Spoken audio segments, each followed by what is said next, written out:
I want to know which paper did Archangel Gabriel show to Prophet Muhammad. It was actually something written. Brother, you asked a very good question. That he said, I cannot tell. Very special moment to you when that person accepted Shahada. Do you want to accept Islam now? Yes. It's better to win over your opponent than to defeat him. What do you mean win him over?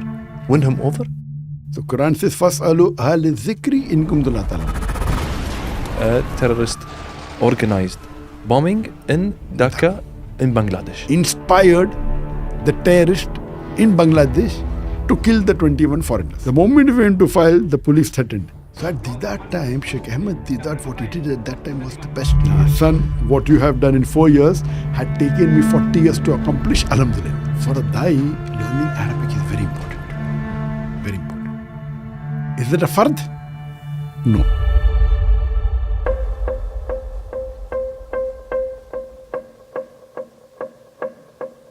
مساء الخير. ضيفنا الليلة الدكتور ذاكر نايك.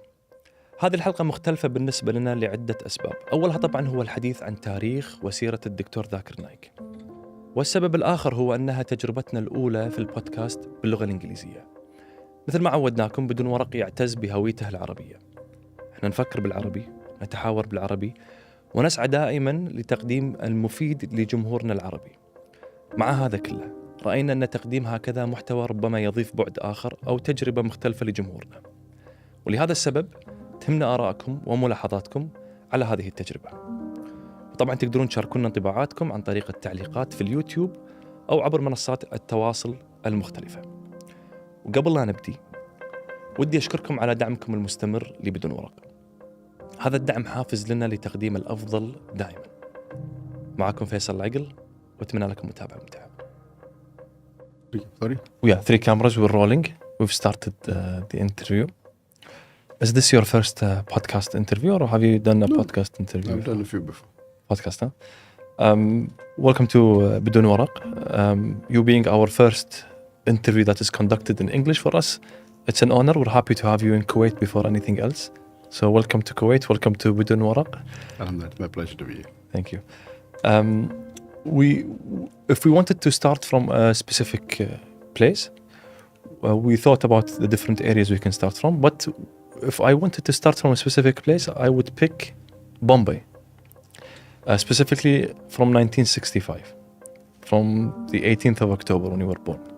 And not as a Muslim here, as much as I would like to understand you as a child in Bombay, growing up in Bombay.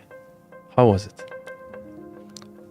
But natural, a child doesn't remember everything what has happened in the childhood. So that you have to ask to the parents to get a better answer as a child. Remember very few incidences of the school, etc. Yeah. So the main thing, of course, the memory doesn't allow you to remember everything as a normal human being. What we did when we were infants or when we were in the pre-primary, just a few instances. Of course, I studied in St. Peter's High School. Yeah. I lived in Mascon in Bombay, and I studied in the school that was a Protestant school, and that's where we grew up in the school. Though it was a Christian school, 80% of the students are Muslims over there. So if I wanted to specify specifically in terms of what are the things did you used to play football when you were a kid? What were the things that you were interested in apart from school and apart from what did you like to watch? Movies? What did you like to do? As far as the kid of sports is concerned, we were involved in most of the sports that was played in the school, except for cricket. I never liked cricket. I thought it was a waste of time. But of course, we were involved in hockey. We used to play football. We were there into sports.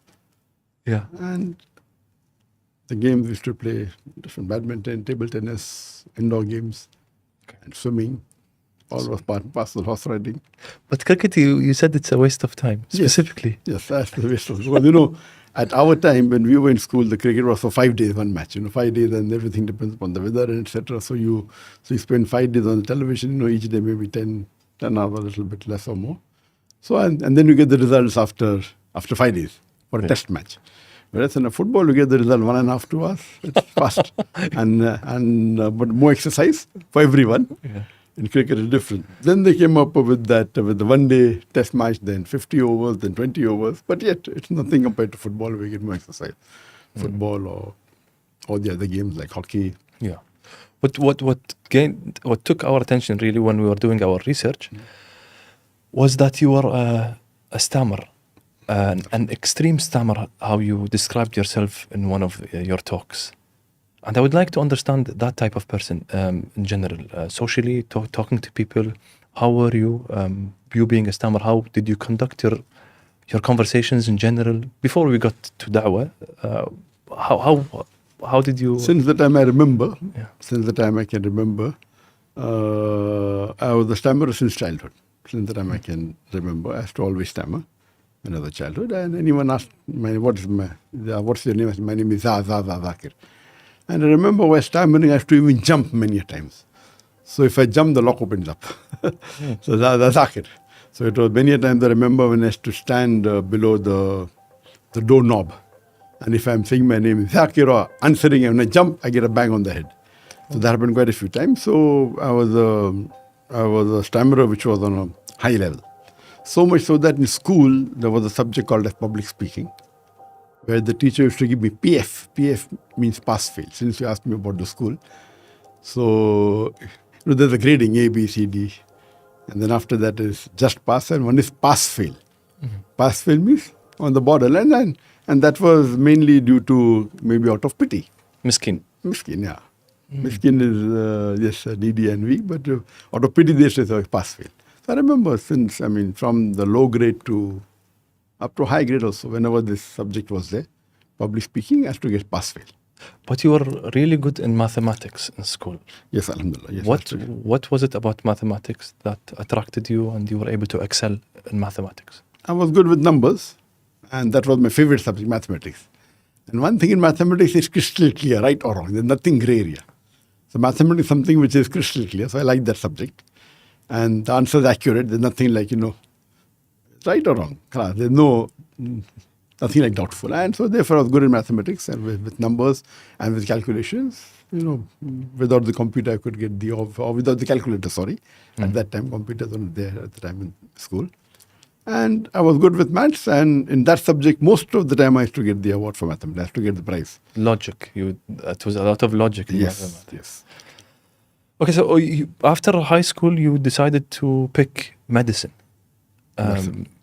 What was the reason behind? You had so much you can pick. You were doing well, exceptionally well in school. You had high grades, but you decided to pick medicine. What was the reason behind picking medicine? Number one, the main reason was at that time I thought that being a doctor is the best profession where you can serve humanity. You thought? Yes, I thought it was the best profession. Now it's different. Now I feel differently. At that time, I thought medicine was the best profession where you could help human beings as a whole, number one. Number two, because my father was a doctor, my parents, especially my mother, she wanted me to become a heart specialist. And number three, at my time, and even today to a great extent, the best profession in the world at that time, even now to a great extent, it is being a medical doctor. But the main reason was to serve humanity. Then secondly, my parents also wanted the same. And third, the most highly sought profession, or people craved to become a doctor because that was difficult and the marks required were the highest. So that brings me to a question where your relationship with your father, rahmatullah alayh, is he was an inspiration for you in a way, for you to become a medical doctor. Yes. What was your relationship in general with your father? Was it a close relationship? Did you did he just inspire you on a career level, or did you look up to him in general? My father was a very busy person. Besides being a medical doctor, he was also a person who was involved in social activities. And he had many social friends, so he was extremely busy, but he gave time to us late in the night, etc. So he did give us time. So because of that, and he was very charitable, though he came from a very poor family. He didn't have money to pay the fees of his medical studies. So he used to, in the morning, deliver milk and earn a small amount. He used to deliver newspaper. And I'm proud that my father was so poor, and yet, mashallah, he used to, so much so that he could not do post-graduation initially because of lack of funds to pay the fees. So he did the post-graduation later on. He was a psychiatrist. Yeah. And he became the first Muslim psychiatrist who was the president of all over India Psychiatry Association. So, but even though he passed his MBBS, even though he was poor, he always was very charitable. And then Allah, mashallah, blessed him, and his medical practice became booming. And whenever though he earned a lot of mashallah, we had no problems after he became popular. He used to always give free medicines to the poor, help the poor. And he was involved in many social activities. He was involved in, laying foundations for schools, for colleges, for orphanages. He had his own charitable organization, and he was involved in umpteen. If you ask me the number, I cannot tell you. Umpteen number of charitable organizations, either as president, as chairman, as secretary general, or as a board member, into various charitable organizations. So he was more for social purpose, so much so that he had contacts in most of the countries in the world. So when in our youth we used to travel to any country, he had some friend there, whether it be America, any part of the world. We traveled, touring the country, he had his contacts. So he was very well connected. And he became very popular. He was very well known. Like in Dr. Abdul Karim Naik, means people know. So I was known around as the son of Dr. Abdul Karim Naik. So you were referred to as the son of Dr. Abdul Karim Naik? Yes, that's it. And of course, later on, when I started doing dawah, etc., so he said, you see, now you were referred to as the son of Dr. Zakir, and now I'm referred to as the father of Dr. Zakir. So that should come later on in life, but just in case that thing doesn't crop up. Yeah, but I think what I come to this point, and I think it's a very important point, and you also mentioned this point from a previous lecture for you that I saw, is that your parents never forced Islam on you in terms of they never told you you have to do it. As far as Islam is concerned, alhamdulillah, both my parents were practicing, but they never forced at all, which I don't agree with them. You don't agree? I don't agree with them. And knowing the Islamic rules and all. Yeah. They didn't force at all. Didn't force, and of course they told you pray it's better. I feel they didn't tell that also. I don't remember. But they prayed 5 times. Yeah. They prayed 5 times a day, mashallah. They were practicing Muslims. They fasted very well. But so much so that I remember that the first time I fasted the full month was in second standard, which wasn't a requirement. I think it was 7 years or 8 years between that. 7 You years. just wanted to do it? Yes. So the first time I kept the full fast. I remember the first time I fasted, maybe I was in nursery.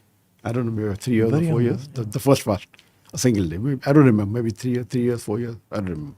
But I remember the first time I completed the full month of Ramadan, I was the only student in the full class that fasted the full month in second standard, where I was, I think, 7 years or less than 7 years.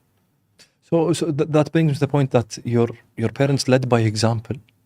They taught you Islam by example, but from a totally different school. Yes. They never projected themselves as being, very practicing Muslim, and they never forced anything. But they were good Muslims, of course, and honesty in their dealings, everything. So more of a practice, which is good. Yeah. But they never told me to pray.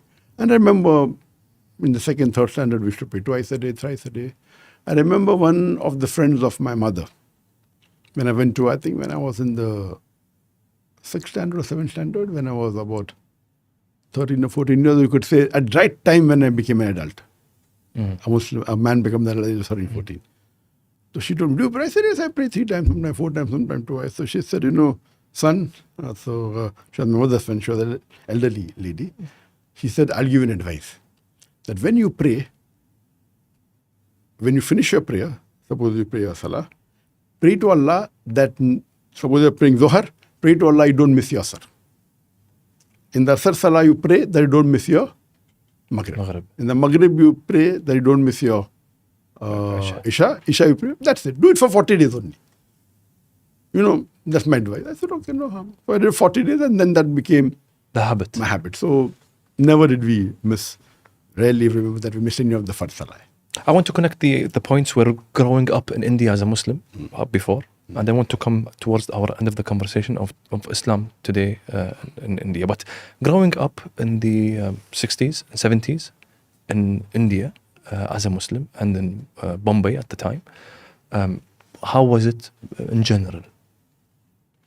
Of course, we didn't find any difficulty, any problem at that time in the late 60s. I mean, everything was fine. There was no communal disharmony at that time. And since we went to a school which was a Christian managed school, Protestant school, but since most of the students were Muslims, it was a co-ed school where I went to. But of course, by nature, not because of Islam, by nature I had to sit away from the girls. though they were allowed, but I always sat separately by nature. So it wasn't because of Islam, but by nature I had to keep myself aloof from the ladies, and I had only boys who were friends. Not because of Islam, that was my nature. So, But your nature, and here I'm going to ask you a little bit more of an intimate question, if you allow me, please. Was it because you were a stammer and you were shy, or was it because your nature didn't like to speak? No. I just felt that a gent should not mix. I didn't like a boy having a girlfriend and a girl having a boyfriend. You just didn't accept the nature of it. That's it. I wouldn't say it's because of Islam. I knew Islam was that. I was aware of Islam. I was an average Muslim. But it wasn't because I wanted to follow.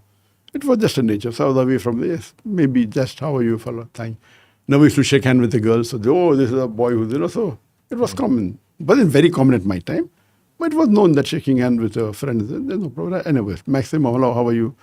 That's it. So I was aloof. I was away from the opposite sex, even in my college days. In 1987, you were 22 years old, specifically in October 1987, and I'm sure you know which point I'm about to raise. And you were a student of medicine at the time, and you said that, or this was a turning point in your life.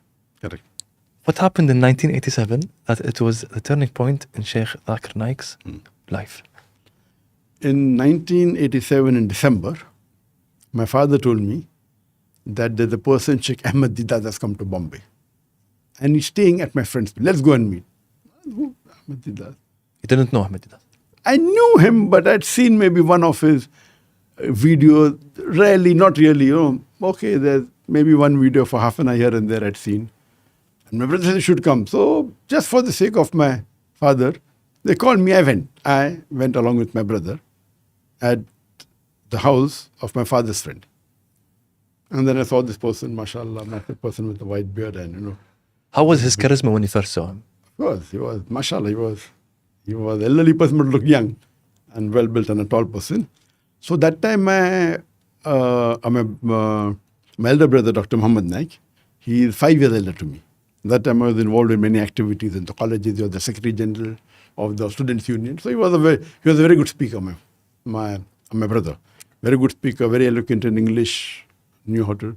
So he requested Sheikh Ahmed, can you give a talk tomorrow? And we met him in the night. Okay. And his flight was tomorrow night. So he said, I'm flying tomorrow. I said, no problem, we'll keep it in the evening. After Asr or after Maghrib.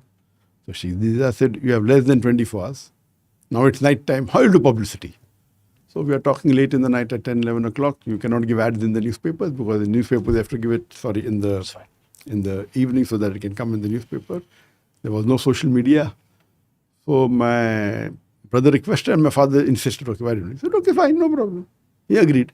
And that time I was just a follower of my brother and ready to assist. So my elder brother was the main person who was in the front, and I was just like a younger brother behind him, following the advice. I was support.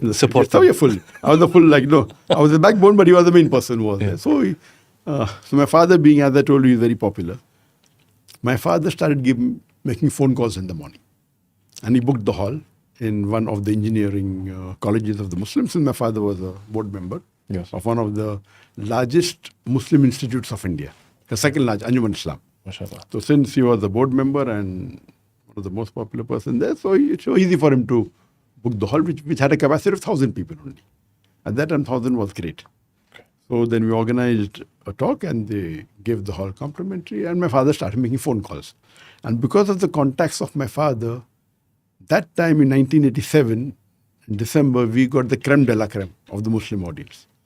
We got the big billionaires of the Muslims, we got film actors, top people. 1,000 people, but all top of the... Do you remember specific names? Yes, I can take the name. Allana was there, then there were many actors were there, Mukhri was there, and many people. So it wasn't just a normal event, it was above his expectations. Because Sheikh Didat, we did not know we could collect 1,000 was okay, but collecting creme de la creme was alhamdulillah. So because of course he was known, but we didn't know he was that well known. So collecting 1,000 people, Sheikh Didat was impressed. Who are these two young men? And I was a photographer. I'm very good at photography. I was a photographer, I was a chauffeur. So, I was taking care of him personally. So it was a very good event, very well organized. And they said, oh, very good. The microphone system is good. And he was very happy. He said, I've traveled so many parts, but in less than 24 hours, such audience and such a crowd. He was very happy, and from there he went to the airport directly because, And the event a talk was, I remember, that Islam and other religions. And it was a talk where he even compared to religion. And there was a question and answer session, and he was very happy with it. Later on, when we started organizing the program, we were feeling ashamed what a bad job we did. Comparing to what he did the first Comparing time. to what we did afterwards, he said, and Sheikh Dida was very happy. He was impressed. He said, what you have done is, sound system is so good. We said, so horrible sound system for Sheikh Dida.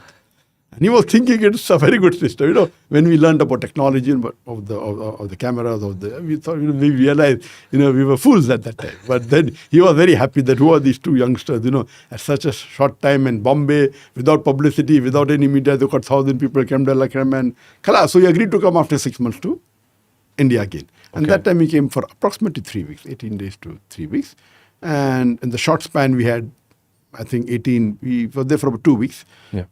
And in approximately maybe 13 or 14 days of his stay in Bombay, we had 18 lectures, mashallah. Then we went 2 days to You were his Bangalore. chauffeur and he stayed in your house. Yes, when he came the second time, he stayed with us. The first time he was staying. Second day, he stayed in a house and we found that he was very humble. How? Very humble. He was ready to sleep. And, I remember Sheikh Didad, so we gave my parents' room to him. Of course, then we all shifted to another room. It's a 2-bedroom apartment. We were not. So 2-bedroom apartment in Bombay is also good. So he and his son, Yusuf Didad, that's his son. They came and they gifted us the full set of video cassettes to us, his video cassettes. That's the first time you had his full video set? Full, yes. Of course, when he left, I saw many of his videos. They were available. So I saw many of his videos before he came. And when he came the second time, I was his fan. Okay. The first time when I met, I was okay. He's known, some known person, Yeah. But the second time when I met him in 1988, that time I was his hardcore fan. I saw many of his videos and maybe I had about 20, 30 videos at multiple times. So in that span of 6 months, I saw many of his tapes and memorized many of his talks in the short span of 6 months. Before we come to the 6 months, so during the 10 to 14 days when he was... In the second trip. Yeah. In the first trip was for only 1 day in Bombay. He was passing by. Okay. The second trip, he stayed in your house? He stayed in the house And for about 14 days and 2 days he went to Bangalore. And he slept on the floor, I remember you said once. Yes, the bed was there. He said, okay, I prefer sleeping on something hard. And he slept on the floor also. So he was so humble. Yes. And I remember that he wanted breakfast at one particular time. And my mother wanted to be, extra, making some good breakfast. So it was delayed by 15 minutes. He said, I want breakfast on time. I don't mind anything. I want not die. So you could see that he got so angry. And my mother was making all delicacies and all. She was more interested, like a normal lady, wanting to give the best. But we saw that he was very humble. Yes. But natural, because when he came second time, we had done publicity. So we had to have security outside the house, security below the building. Oh, there was security, huh? Yes, because he was how popular was he? Yes, because, of course, he was popular. Yeah. But because the publicity, because my brother was well versed. So when he came the second time, we had booked the largest halls of Bombay. We had done publicity. Everything was free. So, and we did everything because of contacts. We got many things, Yeah. complimentary, whatever it is. Anyway, so I remember that Sheikh Didar thought that we spent a big amount. Of course, Sheikh Didar didn't charge for the ticket. We didn't know all the protocol. He came with his own ticket. Yeah. And we had the good halls, we had breakfast, everything else. So he thought maybe we spent a lot of money. But then actually, we did 18 talks and we spent approximately somewhere close to 80,000 rupees. 80,000 rupees in terms of riyals would be somewhere close to maybe 6 and in terms of maybe 500 dinars. So it's about $1,500. 500 in dollars. What, That time 1,650? dollar rate is different. Now the dollar rate is different. Okay. If you count today's dollar rate, 80,000 would be somewhere close to maybe $1,000. Okay. $1,000 of today's rate. At that time's rate, it may be $2,000. But that's a lot of money. So your dad took care of that, I'm guessing. No, that's nothing. Of course, my dad, every 100%. So we didn't take donation from anyone. Yeah, I get it. But $2,000 at the time wasn't it something that is nothing. no? It was, but nothing. Okay. Not doing so many events, impossible. Okay. It Fair was enough. mainly because of the context. For the context. And 2-3 years later, when we were doing programs, for one program, we were spending 10 times more than what we were spending. So maybe because we're missing one piece of information here. Is your dad, once he graduated, he was from a humble background. When he graduated, and then he started to be specializing, he started making good amounts of money, right? Yes, Allah blessed us. Alhamdulillah. So His professional medical practice was very good. So we were well off. So in that sense, At this that is time why, when he came, he was well off. So that's why you were able to Yes, afford all of he these. funded it. Because my father was very charitable, so we didn't take a single rupee or penny from anyone. Okay. And my father had his organization, but we did individually. So we were not bothered about name. My father or my brother, or we never mentioned this organized by us. Didat, who's the organizer? Nice. And I remember that we had kept some VIP cards. So we were very particular about time and, what to follow. And that time, of course, a little bit Islam was there. So, yeah. So we had kept maybe the auditorium was 1,000 capacity, which is too much. Most of the auditorium was 600, 700. So we used to have people on the floor. So whatever was capacity, double used to come. And that time was too much. So we used to keep maybe 50 chairs booked. And I'm a man of words then, So 50 VIP time. You say there, you have to come 10 minutes before the program starts. If you come late, then the ticket is invalid. So we were very strict. So we gave complimentary to VIPs and all. And many times, all these top people from the film industry. And my father knew many. So, they came late. And I was like a person like following, who are you? So I remember Naushad, the music director. He came and, I was following my rules. Khalas, you are late. You cannot sit in the first car. Of course, then people didn't do that. So many times we broke the rules of that. But of course, they were VIP. So we remember how I was strict with my principles, Yeah. And I remember how we had gone with Sheikh Didda to his house, Naushad's house. And he had a friend who was the editor of Blitz. And his wife was a Christian. Okay. So how he did dawah there. So it was a good experience that staying with him for more than 2 weeks. Yeah. And then he was for a couple of days in Bangalore. But you learned a lot from him personally just by being his chauffeur and being Of course. The main thing as far as the matter is concerned is from his videos, to be frank. I mean, though people call me that I'm a student of Sheikh Didda, then that's an honor for me. But technically, I haven't been taught by him, technically. But practically, yes, I learned from his videos. And today we have online course, so that way I'm a student. Okay. But in the olden days, student music, I have to sit with him, and there was no online in the late 80s or the early 90s. Student music, I have to sit with him and study with him for a few years or whatever. So I have not sat with him. Yes, I learned about other things not, the matter is from the video. Okay. The content. Content is from the video, but the way he carried himself and in nature, all that was one-to-one. Of course, I met him many times. He came to India the second time, that's it. But I went to South Africa, I met him many times. Yeah. I met him in Saudi Arabia, the other countries. I learned a lot from him. I met him many times. But this experience that he was so humble, so popular, and of course, now when we see the duas now, okay, you have to give me a business class, then only I'll come. You have to keep me in a 5-star hotel. And Sheikh Didda at that time was number one in the world. No one close to him. At that time in 1988, of course. Nothing asking, everything he's paying himself, And he was very happy with that. And we realized that, now when we compare ourselves, when we call the other speakers and when we do conference, the largest conference in the world we are doing, and what we are spending, of course, we thought that, that we were fools at that time. Yeah. But he saw in us these two young brothers, mashallah, what they have done, others don't do. So that's what impressed him, and he came immediately. Otherwise, he's booked for many years. So he agreed to come the next, and then he said that why don't you come for the Dawah training program? In that 1988, there was the program after a few years. Yeah. So I said, I have my medical college, I can't leave. I was in the third year when he came the next time.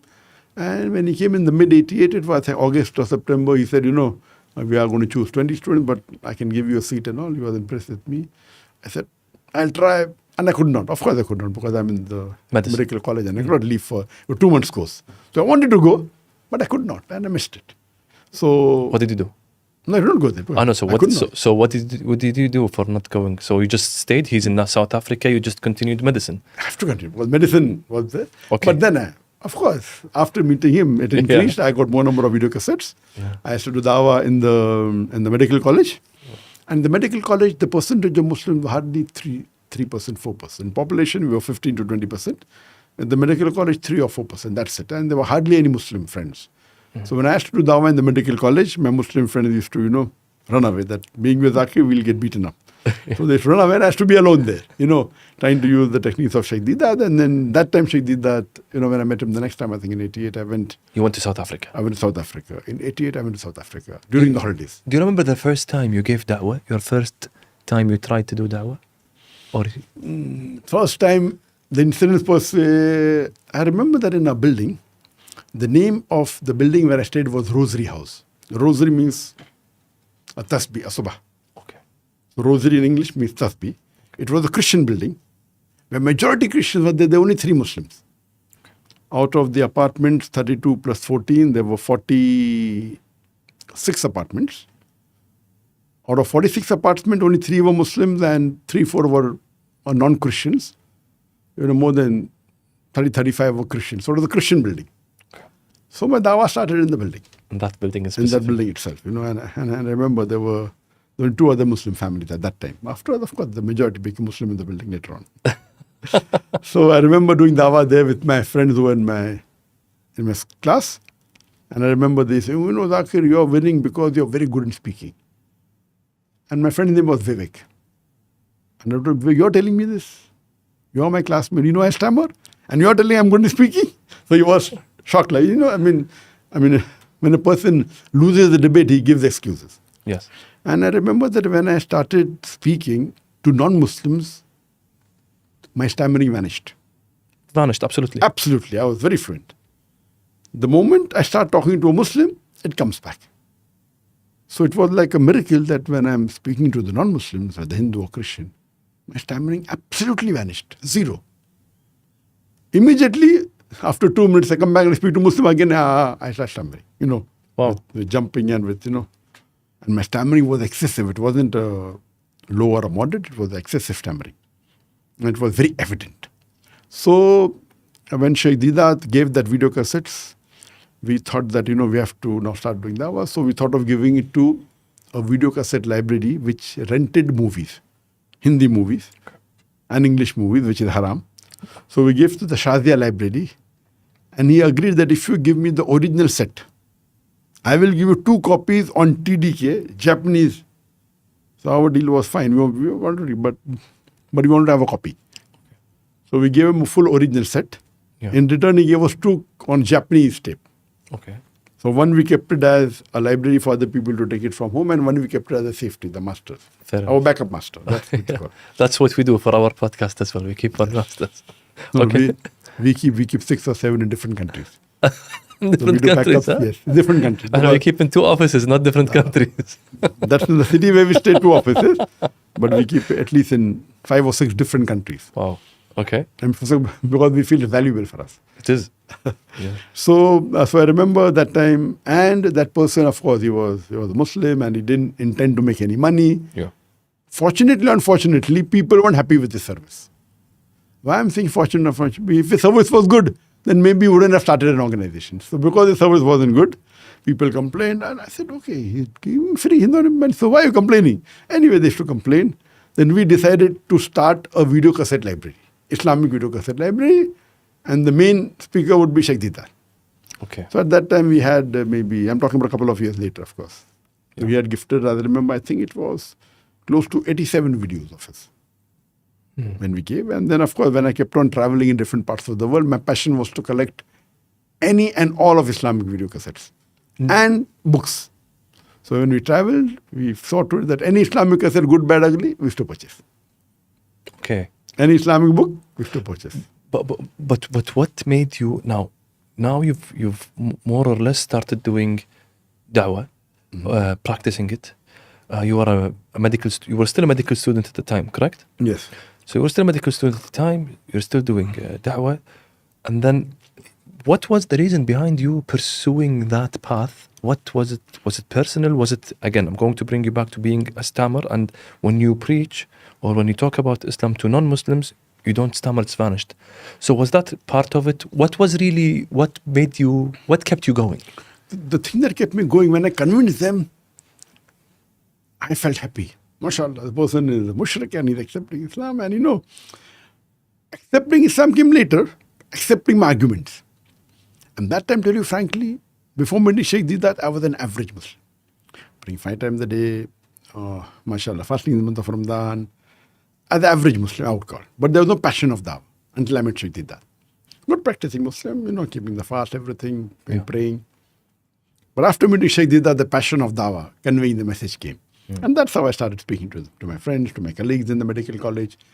So my initial people who I did dawah with or did experiments with were my, first were my classmates, then my colleagues in college, and in my building. My building was surrounded by non-Muslim Christians. My college mainly with Hindus. So that time, Sheikh Didat, when I met him again, when I went back to South Africa in 88, I went in 2000, I went a few times. Yeah. He told me, son, why don't you study Hinduism? You have to study Hinduism now. Because he was specialized with the Christians and Jews. Okay. So Sheikh Didat was a specialist. He was known as the Muslim scholar of the Christian Bible. That was the title he got. So he was specialized mainly in Islam, Christianity, and Judaism. That's his specialty. But he had given a talk on Hinduism. Yeah. From ignorance to Hinduism. And if you heard that talk, it was very good, but it was very volatile. If we played that cassette in Bombay, there would have been riots. Volatile as in? Matter, content. And he made statements like, the Hindu gods are blue color. Have you seen a blue film? Have you seen blue film pornography? So he used to say things which may be true, but it cannot go down the throat of a non-Muslim. So I felt it very offensive. Not that what he said was wrong, but we felt that if we use this in Bombay, there will be riots. It wasn't at all. So that cassette we didn't keep for public to view. Only one tape of Didat we didn't keep in the video library was on Hinduism and Islam. I took it out, it wasn't there. People used to ask, some we knew, then slowly used to give it, but it was not there available for everyone. For everyone. It was very aggressive. Very volatile. Aggressive means it was like, if anyone says something against the Prophet, what will happen? So against the God he's saying. Same thing. Imagine. Yeah. What he's saying is a fact. But a fact can be said in various ways. So I didn't say it's wrong, but I said it will not go down the throat of the Indians. That brings me to a very, very important point. And then, and when, in general, when you try to debate, you've engaged in a lot of debating. And for you to be considerate of the other people's belief, to be able to bring them closer, what are the main things that you think about when you debate other people, especially from other religions, not to offend them, but to kind of show them the way that you're trying to show them? To tell you frankly, when we saw only Sheikh Didat initially for the first couple of years. It was Sheikh Didat and nothing else in the first couple of years, maybe 88, 89. So whatever Sheikh Didat said, we repeated blindly. Blindly. And they called me like Didat. Everyone called me Didat. And in fact, I was more aggressive than Sheikh Didat. More aggressive. Yes. Younger. Yeah. And I remember when the first time, not the first time, when Sheikh Didat came in 88, I got more close to him. I was the chauffeur. I told him, uncle, why are you so aggressive? Asked him. Maybe 2-3 days I spent with him and asked him. So he said, son, of course you could have easily shunned me down and, replied and, given me a slap, anything. But son, I'm not aggressive, I'm militant. His reply was? Militant. I'm not I'm militant. When you fight the devil, there are two ways you can fight. Either with fire or with holy water. I chose the fire. You want to choose holy water, go ahead, who's stopping you? So I was impressed with his answer. So I said, okay, let's try and use the holy water. So initially, this part I didn't tell earlier, the early part. That's in 88. So that time when it was Dawah. So in 1988, when I met him for the second time when he came to Bombay, and we told this, I'm a Pathan, he used to say. He's not a Pathan, but he'd say that, and he was, mashallah, 6.3 something in height. Yeah. He was tall and massive built. He said, so do the job. If you can do it better than me and show it to me. He said, okay, do better. Show it to me. Do the job. Don't just talk. You're direct. Yeah. So then believe me, when he left in 1988, I did dawah for many months with his matter being soft. And I got no results. No results. No, this is after 88. Yeah, no results. Very little. No results, you could say, compared to what I got afterwards. Yeah. So I did dawah, but okay. And Same thing, yeah. but low tone, very soft. Matter is same. So you can say the same matter in different ways, being militant, being soft, being average. So I was very humble, but no results. No results or very little, negligible results. I said, what is the problem? I'm saying the same thing what Dida is saying. I'm saying with more hikmah, more husna. Of a little bit Quran we learned. So he said, okay. So I should get better result, but no result, believe me. No negligible result. Yeah. Okay, I said, let's try Sheikh Dida style. So after many months in the medical college, in my building, which was my main field, my battlefield, Yeah. I started becoming aggressive. More like Jidat. Copying him ditto. So first I copied his matter, but not his tone, not his style. Same matter. And my memory was good, mashallah. So then same thing with the same tone, copying everything. To extent becoming more. And I saw results. Then I became more harsh. More militant, we want to call it. Or more aggressive. And I got better results. So khalas, so then you could see me, class going and Your style. then copying Dida, then going beyond what he's saying, Yeah. beyond. Risky. It is not wrong, it's not haram because Allah gives you permission.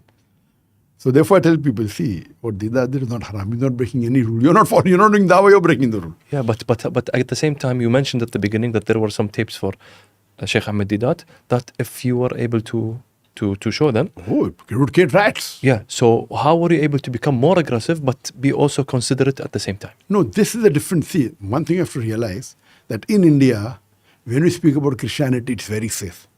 So Christians don't have power in India. Okay. So in Christianity, we had no problem. So using his matter for Christianity, even if they felt insulted, the majority were Hindus, then were the Muslims. Hindus actually less, but counting with the Dalits, they claim to be 80%. Yeah. Claimed they are lesser than that. Muslims, the government said 14.3%, we consider 20%. Christians were 3%. So that way, so as far as India is concerned, we had no problem of Christianity. But Hinduism, they claim to be 80%, we say something, there'll be riots. Yes. So we didn't have to be diplomatic with the Hindus, to be frank. Sorry, With the Christians. with the Christians, to be frank. There were minorities, so no problem. We were in a Christian school, but no problem. So it was easy to copy him. And he spoke only on one tape that I know of on Hinduism. Okay. When he spoke about other religions, he used to speak about Christianity and Judaism and Islam. Hinduism was not touched. In one or two lectures, one lecture fully given Hinduism, which was very volatile. So when I started emulating Shaykh Didat the way he did, I got result. Then I became more aggressive. To extend that, my sister, who was you could say my main guinea pig or my punching bag, she was also involved in dawah. She was my sister, Naila Nurani, approximately 3 years older to me. Yeah. I'm elder sister. So we are 5 in a family. We have 2 brothers and 3 sisters. So she was like my guinea pig. Anything new? Okay. Attacked with her, and then she used to reply, she used to counter, and like she used to play the devil's advocate, whatever it is. Okay. So she was my guinea pig, You trained with her. Yes, I have to punch with her, and so of course, so then she said, "Oh, you're too aggressive." So I became more aggressive, but I got results, and then people started knowing me. At that time also, the more I did dawah, my stammering with the Muslims kept on reducing. With non-Muslims, it never happened. Okay. The more I got involved, after 1 or 2 years, my stammering with Muslims reduced. And that was till 1991 when we started our own organization, Islamic Research Foundation. Previously, when Sheikh Didat left, we printed books in the name of my father's organization, Hemani Foundation. So we printed books and we gave ad in the paper. Many on books? Okay. So we printed approximately 17 books and divided into 5 sets. 17 books and about few pamphlets. So each set had 3 books and some pamphlets, So we had 4 sets, 5 sets. Okay, don't give everything together. It was printed by my father. We didn't take any money from outside. From your dad. From my dad. Not from my dad. So it's 5,000 rupees a month. No. It was 5 sets. I mean, but you will get money from your dad, you said. No, that's because you have heard my tape. That's after. That's after that. After, okay. This is before the organization started. Before the organization. So because you heard my tape, Yeah. that is when I started the organization, I asked my father, give me 5. That's afterwards. That's just This after. is before the IRF started. It was the Hemani Foundation. Okay. So we printed books with the name of Hemani Foundation. We had to write an organization name. Yeah. And we give ad, and then anyone wants, write to us, we used to give. So we said, okay, first read the first set. After it's write to us again, we give. Because we felt, why should we give 17 books? Expensive Yes. booklet. So we used to give 3-4 books. Little by little. You read, ask for second set, give. Okay. So I remember we used to print from the printers, not a very expensive printer. So when it would come, I was very specific. Okay, use the printer, so I have to sort out books into 4 categories. One category is perfect, one that bit printing is, So 4 categories. Some maybe the print it is out of print. Now of course we do it best of printers. They do the sorting. We don't. So I have to spend time sorting. Yes. Okay, 4 sets. This set to give to VIP hand delivery. Okay. Second set is non-VIP hand delivery. Third or fourth set by post. Post we are going to meet them. So we had all my ways and we used to.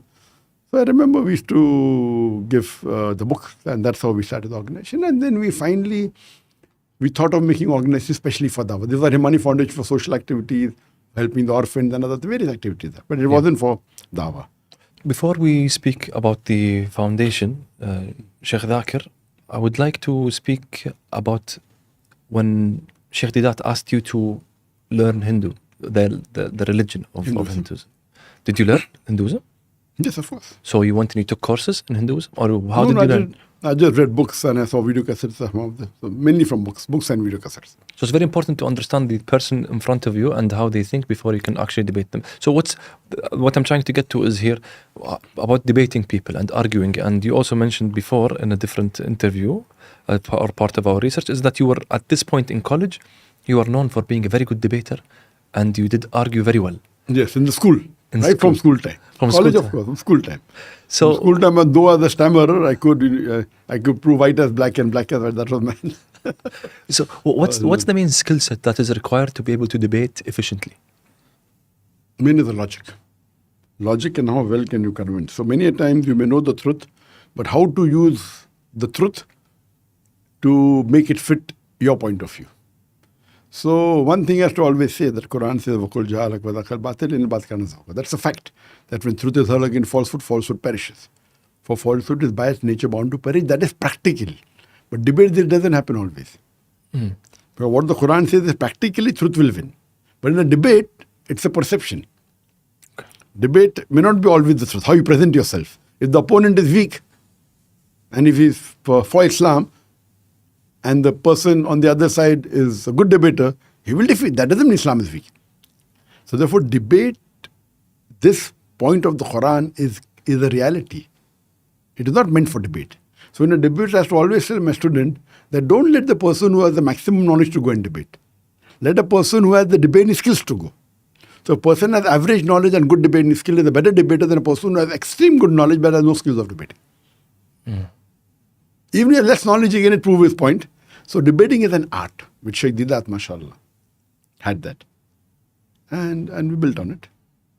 So debating is a skill. It's a different thing. A person who's a good speaker. Unfortunately, we don't have debaters in our Muslim community. Do we need debaters in our Muslim community today? Of course we need. And at the time of Didat, we required more. That time of the time. Now, of course, debating is not a must. But there should be some people who should be prepared. So when there is someone, a lion doesn't have to roar. If they know, but of course, if there's a point when someone challenges, what are you going to do? You cannot say, I'm not a debater. Okay, then you send somebody else. Who's a debater? We do require. Quran says, Udu ila sabili rabbika bil hikmah wal ma'dhat al hasna wajadilum bil ahsan. Surah Nahl chapter 16, 124. Invite all to the way of the Lord with wisdom and beautiful preaching and argue with them. Some of the translation and debate with them. In the ways that are best and most gracious. So debate is the word given in the Quran. So, of course, I remember Sheikh Didat used to tell me, and even to me, whenever we went on a stage, and the organizers used to call us to do dawah, they used to say, Sheikh Zakir, please speak with hikmah, telling me to be soft. So indirectly, going on the stage, there are non-Muslims, so we speak with him. Same thing with Didat. You speak with hikmah. What did they tell you? Be soft. So, and Sheikh Didat rightly says, and then I built on that if you read the verse of the Quran of Surah Nahl, chapter 16, verse 125, when you ask these people, what is the context? Only a Hafiz can give, the others can't. The context of this verse is, if you start at the ruku in Surah Nahl, chapter 16, verse 20, it says in Ibrahim alayhi salam is a beautiful example. And what did Ibrahim alayhi salam do? He broke the idol. So hikmah doesn't mean being soft. Hikmah means saying the right thing at the right time. And I do agree, most of the time you have to be soft. But it's not only soft. So people fail to realize they think hikmah means soft. Hikmah is not soft. Hikmah doesn't mean soft, but most of the time it should be soft. So Sheikh Didat was like, mashallah, mujahid, the warrior, most of the time militant. And then you have Jamal Badwi, most of the time soft. So I tell my students, you have to be versatile. When required, be like Sheikh Didat or be like Jamal Badwi, So a dai should be versatile. How do you read the room? Yes, and that's my understand? experience. That's the thing. People say, oh, why were you so harsh? So Quran says, Fas'alu ahli zikri in kuntum la ta'lamun. Surah An-Nahl chapter 16 verse 43, Surah Anbiya chapter 21 verse number 7. That if you don't know, ask the person who is an expert. So the expert is a one who knows when to say what. When you have to use the stick, when you have to use the carrot, when you have to be soft, when you have to be harsh. So hikmah doesn't mean always being soft. Most of the time is soft. But sometimes you have to be, and I give the example. If your son has seen on the television Superman and he wants to jump from the 10-story building from your house. Dad, I want to be Superman. I want to jump. What will you do? Don't jump. He wants to jump. You may slap him. Slapping there is hikmah. No, listen. You cannot say, no, please, son, don't I want to jump. And he is going, what are you going to do? No, son, you have to give one tight slap. So at the right time, you have to do the right thing. So at that time, Sheikh Ahmed Didat, what he did at that time was the best. Now the times have changed. The Christian missionaries, they picked on the Quran, they attacked the Quran, and no Muslim could reply. Now the times have changed. So Sheikh Didat alone took the whole Christendom single-handedly. Alhamdulillah. He was great. Of course, now the times have changed. Now debate most of the time will not be required. People are not there. Of course, we debated a lot one-to-one on the stage. And then now people want to debate to become famous. So I put a clause. You want to debate me? You have to get minimum 2% of my largest audience alone. My largest audience is more than 1 million people. So if you can get 20,000 people alone, for your alone talk, solo talk, not a conference, other people are there. If you can get 20,000 for your talk alone, that means you are fit to debate with 2%. And that's not a 2%. I'm not saying get the same audience. Yeah. And what I'm saying is not illogical. There are hundreds of speakers who are Christians and Hindus who can get 100,000. But they will never debate because they are popular, they're getting money from their followers, their main aim is to make money. They wouldn't be fools to debate with me. So there are many small Christians, oh, why did you debate with me? I'm there. I said, Khalas. If you can't give it to someone, you convince your Christian brother who can get more than 20,000 people, give your medal and debate with me. So the last time I remember I debated was with Shri Ravi Shankar. Shri Ravi Shankar was 2006. Okay. That was your last debate? Last big public debate. Small level, of course. We meet on a public level. One-to-one, we have had, and recently in Doha I had one, just 2 weeks back. That's another story. But that's one-to-one. On a public level, and there were more than 50,000 people. And actually, he didn't do his homework. He didn't know who I was. And he's very famous. He was the most famous Hindu in the world at that time. He alone could get for his talk 50,000, 100,000, 200,000. He was very famous. So I went to his town. And a person, a Muslim from in between the organizer, and I went there. In India? And in India, in Bangalore. I'm from Bombay, I went to Bangalore. And then I think he realized in the ending. So the format was, he would speak. Yeah. He would speak first. No, he would speak first. And I would speak, then he would speak, then I would speak. And he agreed. One day before he puts the clause, no, you speak first. Different tactic if he speaks first or if he speaks first, or if you speak first. No, makes a difference. World of a difference. The person last speaker always gets a better opportunity. He can clarify the points. If both are good debaters, the person who speaks last gets an opportunity, gets an upper hand. So others won't come. Now the thing is publicized for months, and one day before he put it, I said, okay, we agreed to speak for 40, 40 and 20, 20. Let's put a format. I speak first for 50 minutes. You speak for 1 hour. I speak for 10 minutes. He said, done. At least you get the last... 10 minutes. He agreed. Okay. For 50 minutes, you speak 1 hour. And I spoke, of course, I had less time. I took my full 50 minutes. Maybe he spoke for half a minute more. There was a timer. He hardly spoke for half an hour. He had no matter. So after half an hour, he wanted to end, and 35 minutes he stopped. And then I spoke for 10 minutes, and it was very clear. It was so clear about the debate that he threatened me on the stage. And it was a live telecast on the opening of our satellite channel, Peace TV English. It was live. So it was beginning of the Peace TV. Peace TV, 2006, January 26th, if I'm not mistaken. 2006. It was the first live. The channel started with a live telecast of a debate. And more than 50,000 people all over the world is going. And he threatened me on the stage that, see to it, you don't telecast again, otherwise there'll be riots. So I told him, now there are no riots. Why will be riots? Now when going live, there are no riots. Exactly. So why should there be riots? So he was, Naik threatened me. And he may be one of the cause that, to make me, because he's very popular, he knows most of the politicians. Yeah. And he collects tens of millions of dollars. He's very popular. Anyway, that was a very good. So that was the last time. And that time I started putting my clause. That time, of course, popularity was there. So anyone who can get more than 10,000, that I used to say. But he could get 200,000. So like him, or less than him, there are many. So what I'm putting is not illogical.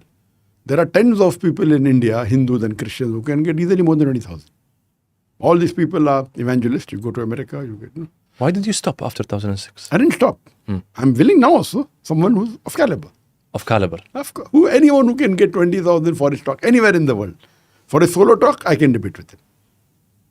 But if he's a speaker who's unknown, or who's good on the YouTube and has million views, 100,000 followers, that's nothing. If you get my views, if you get my followers on Facebook, I'm able to debate with you. So my follower on the Facebook is 23.88 million as of a month before. 23.8. If you get 23 million, okay, I'll debate with you on the Facebook. So the thing is, I'm not going to debate with paper tigers, Okay. What was the most memorable debate for you? One that you think maybe it's the hardest, maybe it was something happened. The most difficult and academic was the one in America. I mean, I don't mind. We'll go back or we'll continue. Yeah, we're going to continue to the foundation. But since we opened the debates, we'll close it. I would say that Shishi Ravi Shankar was one of the important ones, but the most important one was with Dr. William Campbell.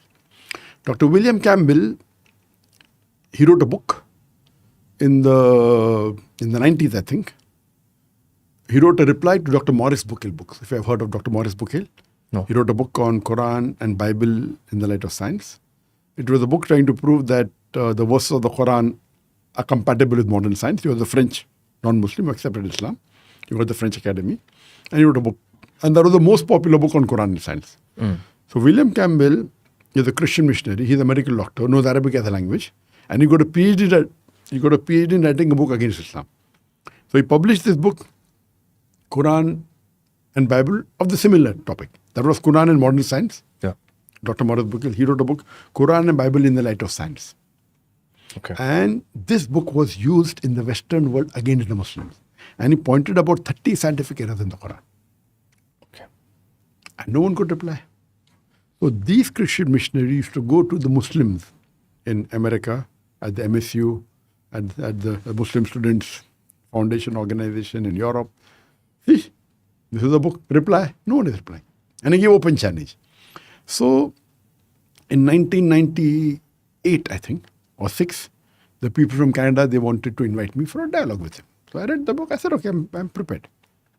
In 1998. Did you prepare especially for this one? Of course, a lot. But first when I saw it, I said, okay, I'm a doctor. On the face of it, it was very difficult. So in 1998, the last moment they cancelled because they thought they could not make a lot of profit. Unfortunately, most of the people in the Western world, they are doing dawah for profit. For dunya, not for akhirah. I'm sorry to say that. Maybe we'll come to it later on. So then in Chicago, the students in Chicago, because the book was famous everywhere, the students in Chicago called me. And I have a policy of not to charge, but that time I didn't insist. So they charged about $10 per ticket. And they had about 2,000 seats, and it was filled. And there was, in the Muslim Ummah, there was division. Half of them said, what he did is wrong. Why are you calling Dr. Zakir Naik? Why you want to be insulted in public? And half said, no, we should answer, and he'll do a good job. Or I would say that more were against the debate. The elders and all, they said, the book is so popular, and that time I wasn't that famous. Anyway, the debate took place. The tickets were oversold. They were worried that they would be sued because they sold extra tickets thinking people would not come, and they turned up.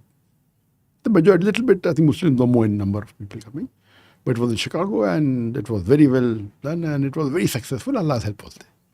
So much so that in Riyadh, when one of the medical doctors, just to give you a brief, he saw this debate and he wanted to meet me. I met him. He said, I'm a medical doctor.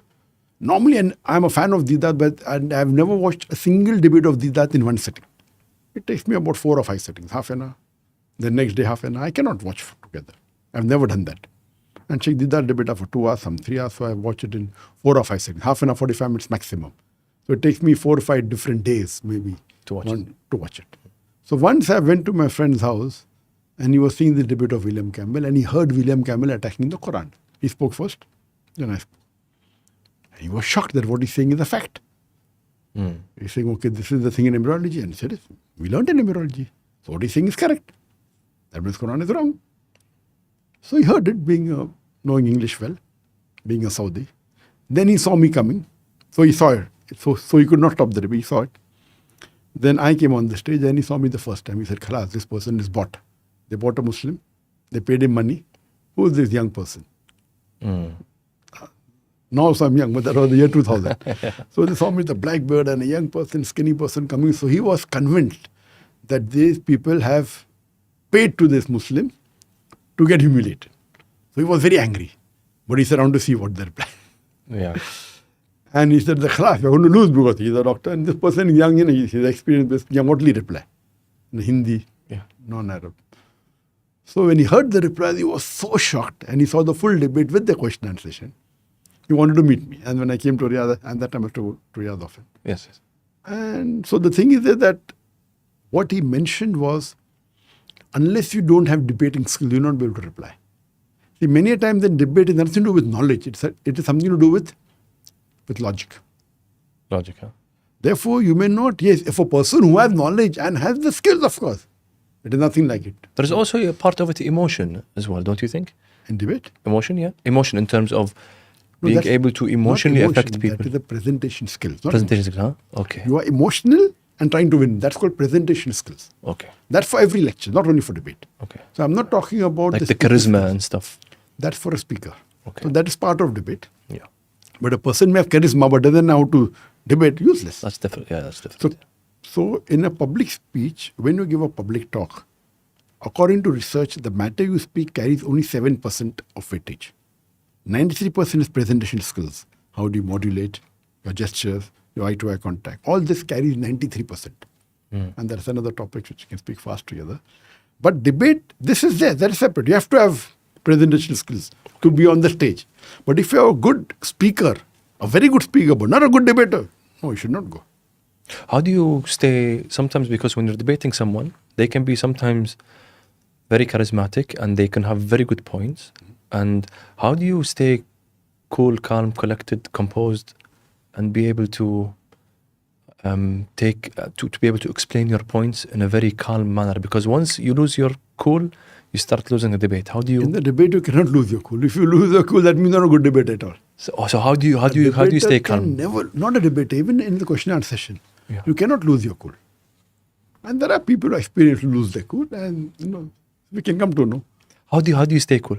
What is your? That is by experience. Experience. You should not let your opponent who is debating you or your questioner to instigate you to lose your cool. They try to do that. Huh? Of course they try. So how do you counter them? Like I remember once, in India, Bombay is a very volatile city. I went to one of the IT college to do dawah. The Muslims called me, but the majority are non-Muslims. In the IIT again, very few are Muslims. So when you have students union come, the majority are non-Muslims. So one person who is supposed to be known to disrupt programs. Okay. The Muslims are a small number. The IIT is very internationally well known, one of the best of the colleges in the world, IIT.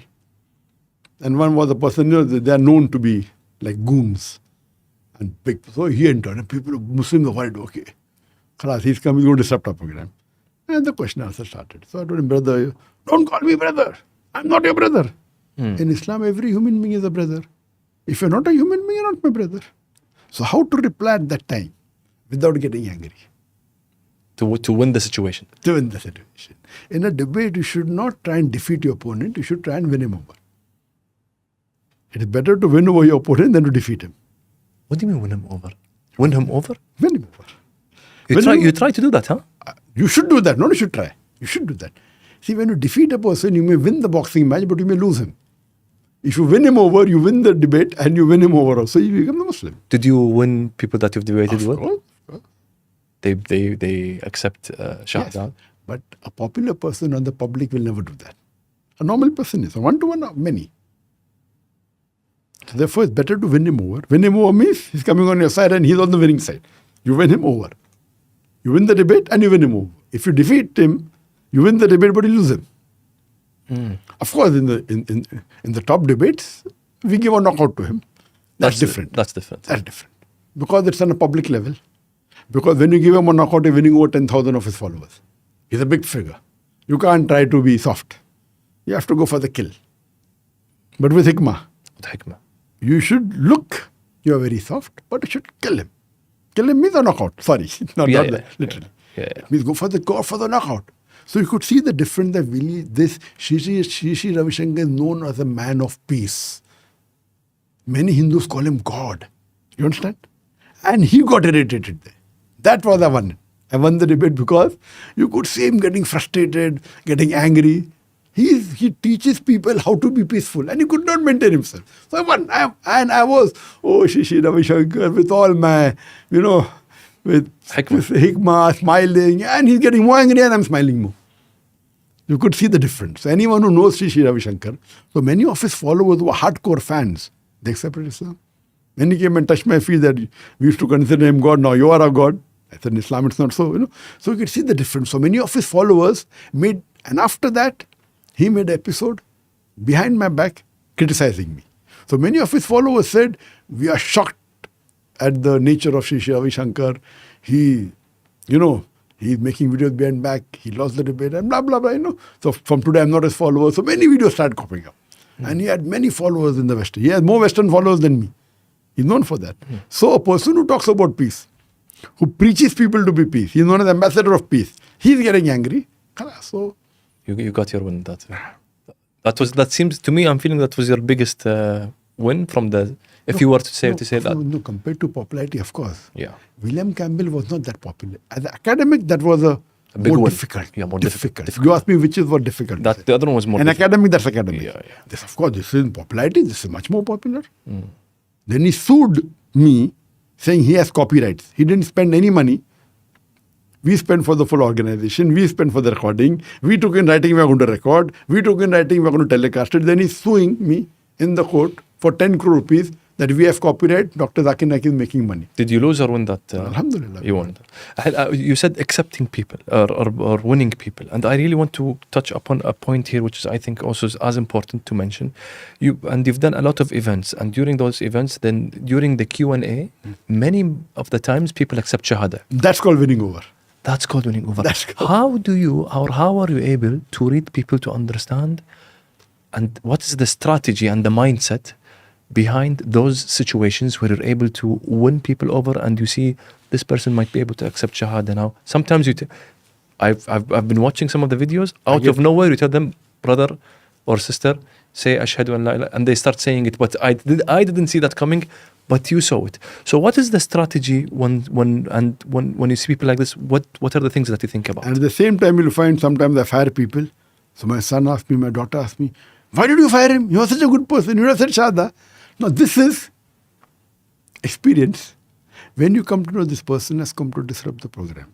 If I don't fire him, and you could see Nigeria, this recent trip in Nigeria about 7 months back, 2 missionaries, I fired them. I said, have you come to preach here? You can hire the stadium tomorrow and call the people, they'll come to listen to you. So, this is you come to know, you should read between lines that this person is the person come to disrupt the program, or this person is a genuine person. So sometimes people tell me, why did you fire him? And sometimes people tell me, this person, he is known to be a troublemaker. How did you come to know you are the troublemaker? I'm seeing him the first time. So it is Allah's help. Many times, the way they ask. Yeah. So, of course, we are human beings. We can make mistakes. But Allah's help is there. So the way they ask questions, you can come to know this person asking a genuine question. And when a person asks a genuine question, if you cannot give the reply, so don't just fire him. So this is a mistake that many times people, when they don't know the answer, so they try to beat around the bush. So you have to realize that when you should be able to give an answer with hikmah, and when should you be able to turn the tables over. And sometimes the question that a person asks has nothing to do with Sharia. It is plain hikmah. He's telling something which is illogical. What are you going to do? And many times it happened. So here, how do you turn the tables over? Without breaking the rules of Sharia and yet winning the debate. There are many such examples. That it's a thing that, now what's the answer? This person is talking nonsense. 2 plus 2 is 5. What are you going to do? So if he says 2 plus 2 is 5, okay, brother, no problem. Here, take 2,000, give me 5,000. Do you remember a specific emotional shahada, someone that accepted something that happened in an event that you couldn't forget? If there is one thing that comes straight to your mind, a specific moment of something that happened that you feel that was a very special moment to you when that person accepted shahada. As far as giving shahada, there are many. So one particular is difficult, but there are many. And was there something that touched you specifically? And there are more of course, the audiences that I used to like. Number 1 is from Bombay. Number 2 is from Dubai. So if you see my programs in different parts of the world that have been recorded, the intellectual audience was number 1 from Bombay and number 2 from Dubai. Dubai also had a lot of Indians there. Yeah. And a lot of foreigners from different parts of the world. So in the way of emotional, I remember in Dubai there was a white lady, I don't know which country she belonged to. Yeah. But she was a Christian, and she had seen my videos, and then she accepts Islam and she starts crying. Even in Japan, you see the documentary. There are many. No, I want something personal to you that touched you. Do you remember a specific moment that touched you? The one that was the most, the best that I would feel in the question and answer session, and the most, you could say, not difficult. Yes, it was difficult. At the same challenging was by the person by the name of Rahul in Dubai. Now this person is an Indian, a Hindu. I think he studied in UK if I'm not mistaken, and he had done his bachelor's and master's in management. He used to come and say that I know more about Islam than management. And he used to do a lot of research. He used to ask me trapping questions. Anyone would feel that he's come to attack Islam and demolish Islam. But I used to think that he was genuine. So every lecture in Dubai, he was there first to ask a question. And non-Muslims, sometimes we give them chance twice also. He's come, you have 2 questions, okay, go behind the queue, another. So in one question answer session, every lecture, at least 1, 2, 3, 4 questions to ask. And everyone knew him. And I felt that this person is genuine. And his questions were attacking. Absolutely, because he did research. And today to attack Islam is very easy. You go to the anti-Islamic side, then you get that. But I felt that he was genuine because he was logical. And he has asked many questions, you can go on the video. One question that he asked, I remember, that he asked that I have read various tafasirs of the Quran. And he's quoting, Ibn Qasir and Sadi and so for which are available in English language. And he said that the first word of the Quran to be revealed was Iqra. And when Archangel Gabriel, when he said to Prophet Muhammad Iqra, Prophet replied, Mana Bikari, I'm not learned. He's saying this in Arabic and English both. Huh? So he's saying, I want to know what did Archangel Gabriel show to Prophet Muhammad that he said, I cannot read. I've read various tafasirs. I did not find anywhere which paper he showed. Where is that paper? Which museum is it in? Is it in Topkapi Museum? So he's giving all this. I want to know which paper did Archangel Gabriel show to Prophet Muhammad that he said, I cannot read. Or Mana Bikari. So like my usual style, I said the brother asked, actually I did not know the answer. Wallah, I didn't know the answer. I said, brother asked a very good question, and the brother asked, now this is my normal format. I repeat the question, but here, one of the reasons to repeat is to formulate your answer. And here I had no answer. I didn't know the answer. But the question was good. It wasn't illogical. So I said, brother, that's a very good question. And the brother asked that, and I'm repeating the question. I said, and I'm thinking, what is the answer? And then Allah helps me. I didn't know, and the brother said that the first video was there, and yet I'm repeating it. At the same time, that's a style. By repeating, I'm occupying only 2% of my brain. My 19% brain is thinking for the answer.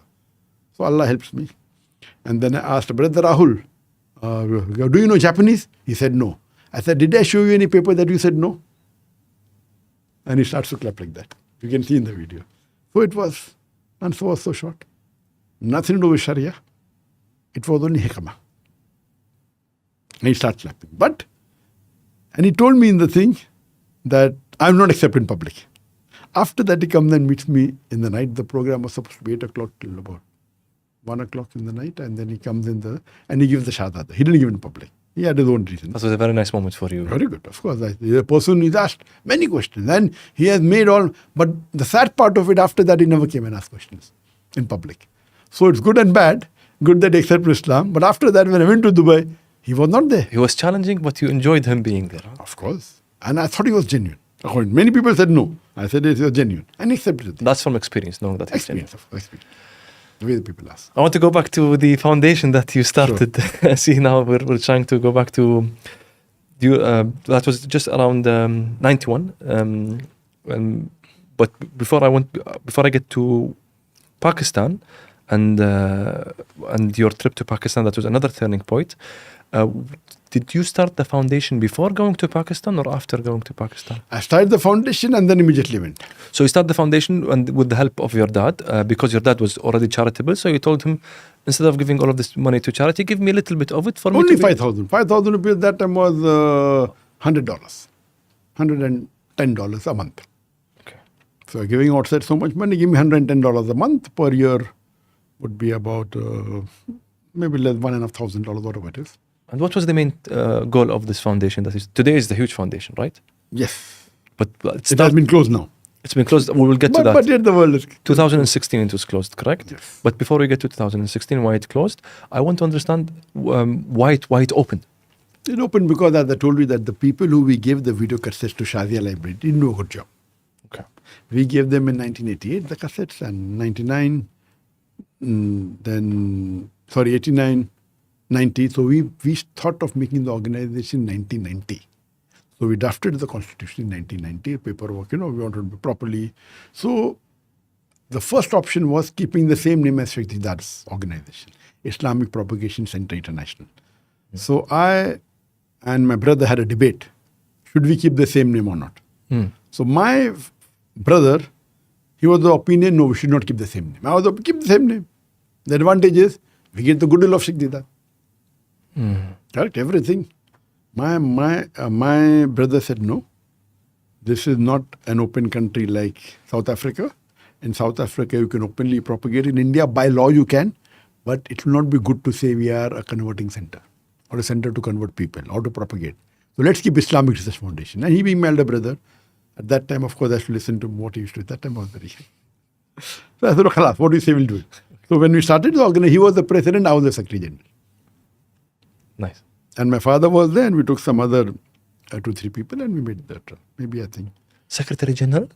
Yes, because highest is the president. Yeah, I get it. But Secretary General, what was your responsibilities? No, normally in an organization, the highest person is a president or a chairman, Yeah. and the second person is secretary general or a deputy president. What do you say? Okay. So secretary general is the person who's second highest in the organization. Okay. Or it can be deputy president or vice president. There are various terminologies used. Yes. So in our trust deed, it was a trust, meaning the whole trust belonged to the Ummah. We have followed the rules of the country, and we drafted the constitution. The main was to propagate and blah, blah, blah. So constitution, you mentioned it a couple of times now. So the constitution was really more of a handbook of what did it include? Whenever you make a trust, you have to put the aims and objectives of the trust. What is the purpose of the trust? And we are trustees. So there were 6 people we were trustees. Trustees means this belongs to the Ummah, but we are just trustees. Though the money was put for my father. But when we collect funds, we have to see to it that we have to use it way of the aims and objectives of the trust. So aims and objective initially was dawah, it was education, a lot of objectives were there, many. So constitution will tell you exactly what... The aims and objectives. The aims and objectives, Yes, okay. aims and objectives. And then after that, a short while after that, in 1991... So what happened that in 1980 we drafted, we had planned we'll open in 1991 in middle. So Abdul Rahman Naseef, Dr. Abdul Rahman Naseef was Secretary General of the Muslim World League, if you know Muslim World League, Yes. Rabta Alam Islamiyya. Even he's called Secretary General. Okay. But he's the most powerful. In our organization, president is most powerful. Okay. So in this government organization, the king or the prince or is the figurative head, like a chancellor. But the vice chancellor is more important. So Secretary General of Al Islamiyya was Abdul Rahman Naseef, very famous person in Saudi Arabia. Have you heard of Abdul Rahman Naseef? Very famous he was. So famous that they had to remove him and sideline him, put him in the shura. Anyway, he was a wonderful person. So he was a close friend of my father because his mother was from the same village as my father, Kokni, but he was an Arab Saudi. So he came to India and very popular person. Father said, Khalas, he's coming tomorrow. Can you open tomorrow? I said, the interior is not done. What? We have not put the AC. 24 hours we have got. So somehow or the other we put the air condition. It's a small office of about 20 square meter. 20 square meter. A little bit bigger than this room. That was a full office. That's for everything. Everything. Only one room. So it was a house which we broke the walls and I just had a bathroom which made into a storeroom. So a little bit bigger. Yeah. So we started it. So I told my father, give this room. My father agreed and give me 5,000 rupees a month. So inaugurated and after a few months I went to Pakistan to meet Dr. Israr Ahmad.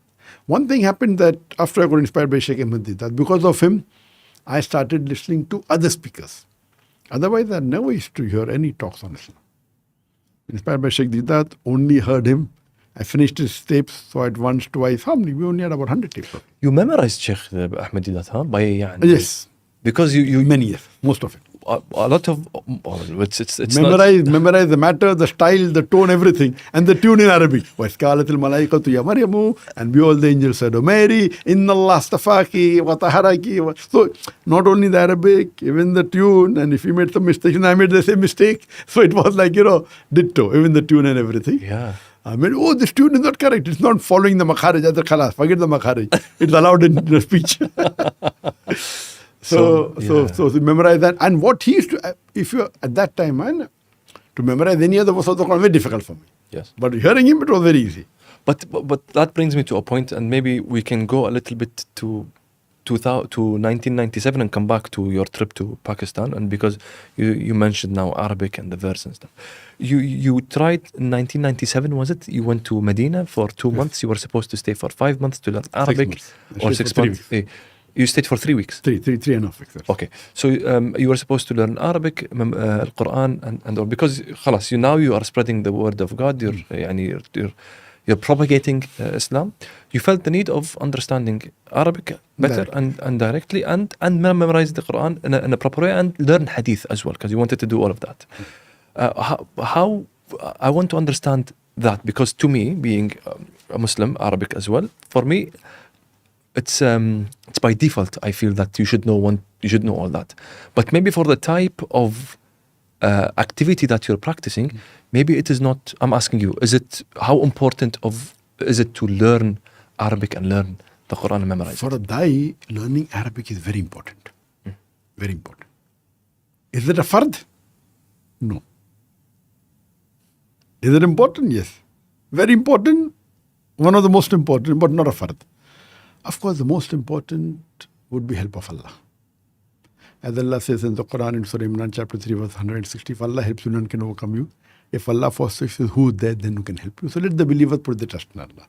But if you want to be very successful, knowing Arabic is of utmost importance, but not the most important. Most important, help of Allah. So I'm an exception to the rule. I tried a lot. Allah knows that. I tried a lot. You tried, huh? Before 1996, I went to Makkah. And I went on a normal Umrah visa. And I studied under a professor by the name of Nadwi, full name I forgot, who was the professor of Mulqara. I studied with him for 1 month, tried to learn Arabic. He had written a book on how to understand Arabic. But then I said, I want to learn from someone who's the best in the world. So then I came to know that there is a teacher, Dr. Fa Abdurrahim, in Medina, who started the Lugha department in the Islamic University of Medina for non-Arabs. So I said, okay, let's try and go there. So I went there and people said, out of the question, people doing PhD behind him today, how will he teach you? I said, what is it? Let's try. So I went to his office and I met him. And I said, blah, blah, blah, blah. So he said, you gave a talk yesterday? I said, yes. I was sitting in the VIP row in the front. MashaAllah. So he said, I'm your fan. So he agreed at that time, so elderly person, so famous. He agreed, okay, doctor, if you want to come, you can come here. I can give you 5 hours a day. That's great. After Zohar, when I come back from my office, at that time you were the head of the translation department of Mujamma, of the Holy Quran Printing Press. He had left the Islamic University in Medina. And, we used to go to Asr Salah to pray together, and Maghrib maybe. So 5 hours he used to give. And he said, okay, 6 months would be sufficient, because you're intelligent. So then I went back and I took out an Akama. Because after 5-6 months, I cannot stay on a visit visa or a normal visa or Umrah visa. So I took an Aqama from Saudi as a doctor in Saudi Urban Hospital. Anyone in Saudi was a fan of mine, was a supporter. So he made Aqama for me. So I came as a doctor working, but I'm not working, just for the ease of me to travel. So, to tell you frankly, in the first more than half of the time, I didn't spend learning. I spent asking him the difficulties I had about answering the questions by non-Muslims of Arabic language. So I spent time and he loved it. All difficult questions, these Christian missionaries say that the grammatic reasons. What is the reply to this? You to give the reply. So now I was with knowledge. So I was with him for 3 weeks. Maybe more than half the time I spent in. Out of 5 hours, maybe 3 hours in. Asking this question, that question, what is the haba, what is this? And he used to answer. And he used to love it and he became very close to me.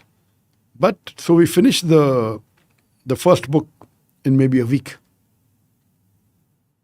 First book. Second book, we finished in the next 2 weeks.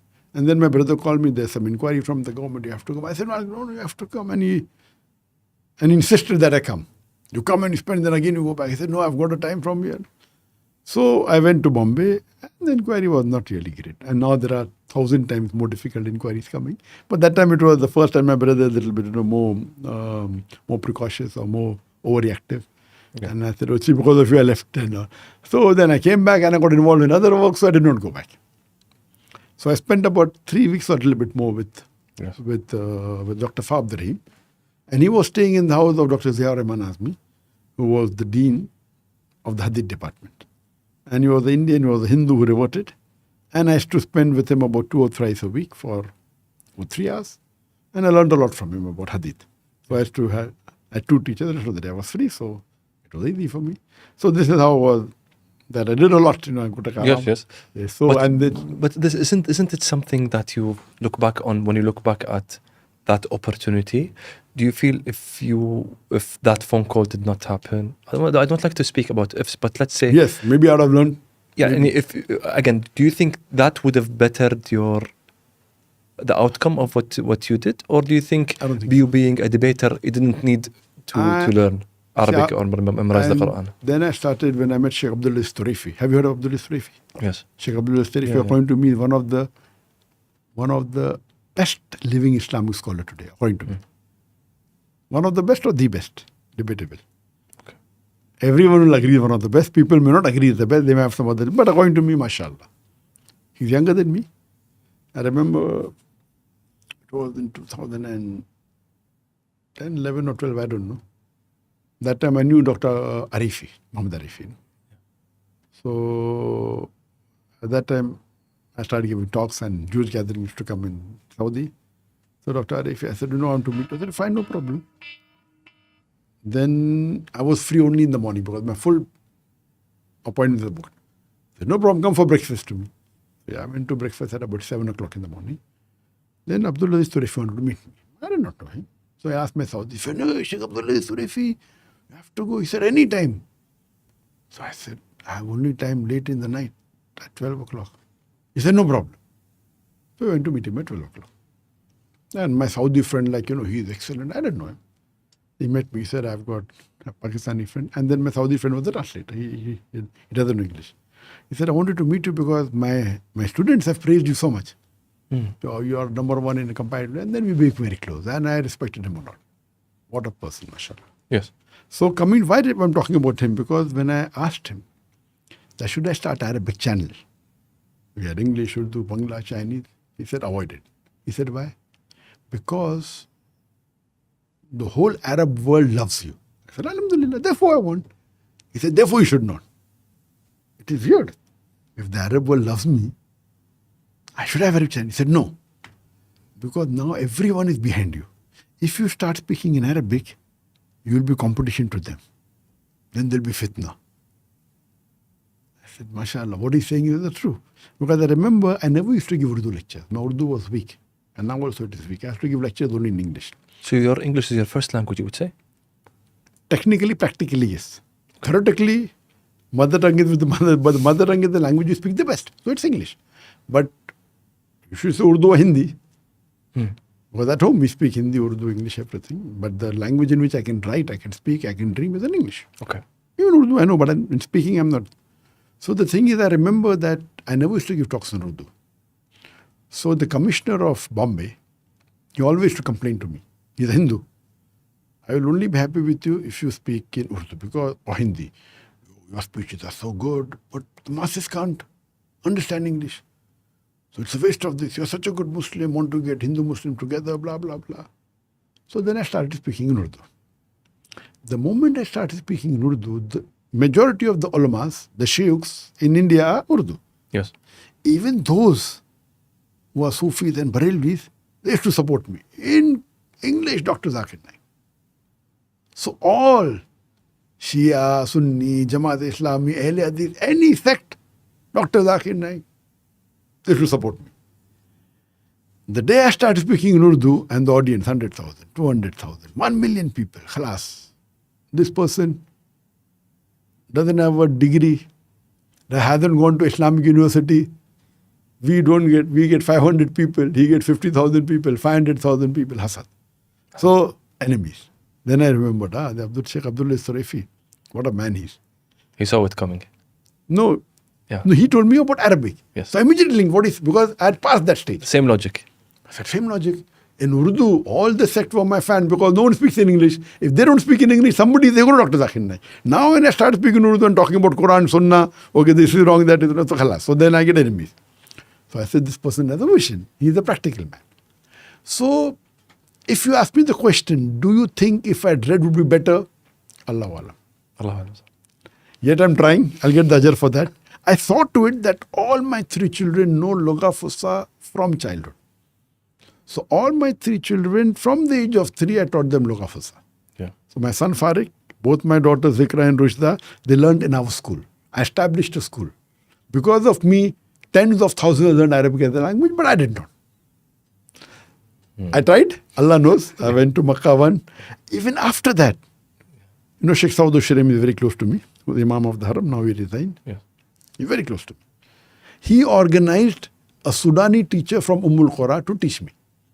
That was in which year? I forgot. Maybe in 2011. So, 96 I went for 1 month. 97 I have Sheikh Fawad Rahim. In between, with my teachers in my school, we had at least 25 or 20 to 25 graduates and postgraduates and PhD from Islamic University Medina, some from Qura, some from Muhammad bin Saud, some from Al-Azhar, all at my fingertips already. I learned with some for 1 month, half month. Allah has his reason. We did. We were busy. But with no teacher, I spent more than a month. So Sheikh Saud al-Shuraim organized a teacher, a Sudani teacher. Very good he was. All my children also were with me. For 1 month we did. Okay, so I can understand Arabic. If a person speaks Lugha Fusha, I can understand more than 50%, 60%. If you speak Ammi, it is less. In speaking, I'm only 10-20%, but understanding maybe 60-70%. Depends on dialect and whether it is. But I tried a lot, and yet I'm trying. Yet till this day. Till this day. So, and then when I came to Malaysia, there was another teacher, Yamani, who taught us for 3-4 months. Again going to Fawad Rahim's book. Fawad Rahim's book I think is one of the best. So we did a lot, many times, so all put together. But Allah has His way. Of course, my wife understands better than me. Yeah. Even she used to sit with me always. She understands Arabic better than me. But the speaking is not that. I can speak a little bit better because I meet Arab, she doesn't meet. But all my 3 children, I saw to it that what I thought was deficient in me, yes, my children should be expert in that. And one of the things was Arabic as a language. We taught my children in our school public speaking at the age of 4. If you have heard my tapes, I was a stammerer. Yes. And the first time I went on the stage, I never thought I'll be a speaker. We started this foundation which we're talking about for others. I would only be a caretaker. So this organization we started, I never dreamt in my life I would be a speaker. We thought as a platform to distribute video cassettes and books. That's it. And then maybe I had one friend, his name was Dr. Shoaib. He was very popular. He was elder to me. And he was a fan of Didar. So he was popular in debating. So I thought we'll make him as one of the speakers. So we started the foundation. We started having weekly question answer. Yeah. So my friend went the first week when we started. And somehow or the other, he was a very good speaker. At that time, he got cold feet. Cold feet. He got cold feet, I went there. You The were- first time I went there, I said, no, what to do? We had 25 students from the engineering college. It was in a small room, this room. Yeah. In this room, even 100 people. That's another story. So the small room, as I told you, we started with about 20 square meter, 22 square meter. Yeah. And there were 25 people we used to call. And the first time we used to show clippings of Sheikh Deedat, Israr Ahmad, for about half an hour. Clips of good speakers. And then question and answer session. And he got cold feet. What to do? I went there. People asked me, I answered. It clicked. So I never thought of ever speaking in the front of public. I thought I could not do. I could have dreamt of I could have dreamt of becoming the best doctor in the world, but not to speak in front of 25 people, leave aside large audiences. So that's how it started. So Allah took me to a stage where my friend was supposed to be the main speaker. He got cold feet and then I started speaking and then khalas. Yes. Then it became more of me and less of him and that's how it started. I had to only handle question answer. I never gave a talk in my life. MashaAllah, Faraq, you mentioned your son a couple of times, and Faraq, he speaks very good Arabic, but I'm going to teach him the Kuwaiti accent. That's a completely different. But coming back to public speaking in the first part, and that's when you also started realizing that when you talk publicly, you're not a stammerer. And now that brings me, remember when we talked about debating skills? Maybe now it's a good time to talk about public speaking skills. And mashallah, you're very good at public speaking, and that's from experience. But if we had to pick one skill, for us to pinpoint and say that's a skill that represents a good part of being a good public speaker, what would it be? As I told you earlier, that normally research tells us today that when you give a public speech, the matter carries only 7% of weightage. 93% is presentational skills. How do you modulate your voice, the eye-to-eye contact, the gestures, where do you keep your hand, the terminus, everything. This constitutes 93. And we give an example. In matter, there's no book better than the Quran in the world, for the Muslims at least. Now, if I read the Quran, or say Surah Fatiha at 100 miles per hour in Arabic, what do you understand? You can hear some of the words, some I'm meeting up. In the name of Allah, most gracious, most merciful.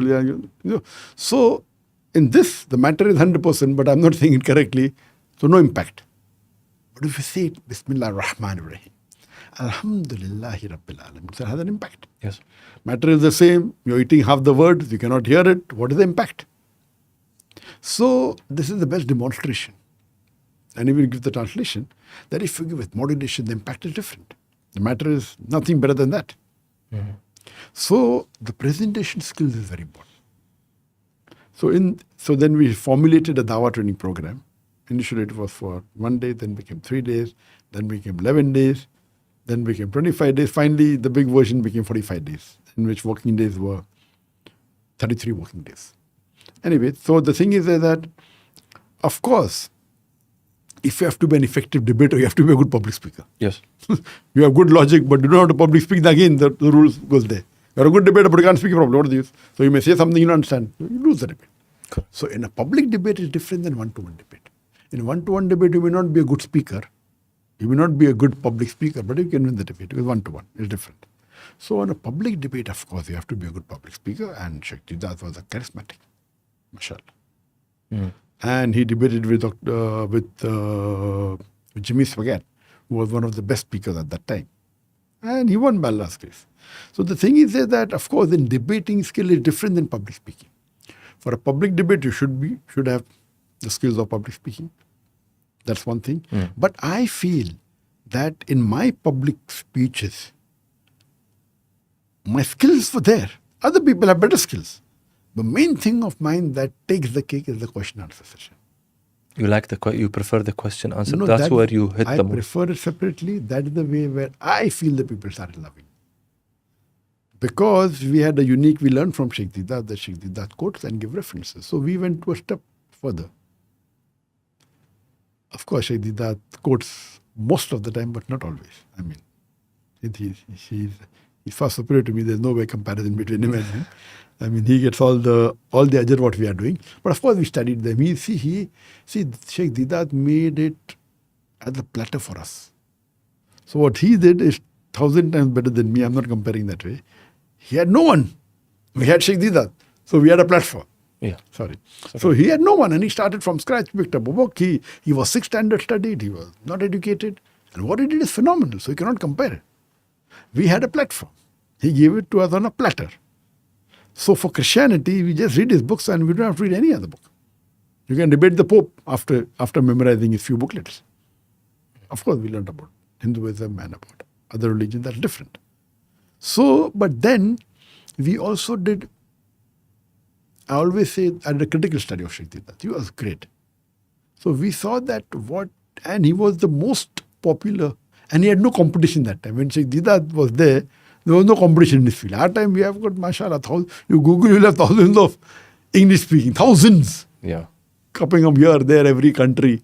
So yeah, that time there was no one, there was Jamal Badwi, there was Imam Saraj Wahaj and Dr. Bilal Flip all under him, but nowhere he was.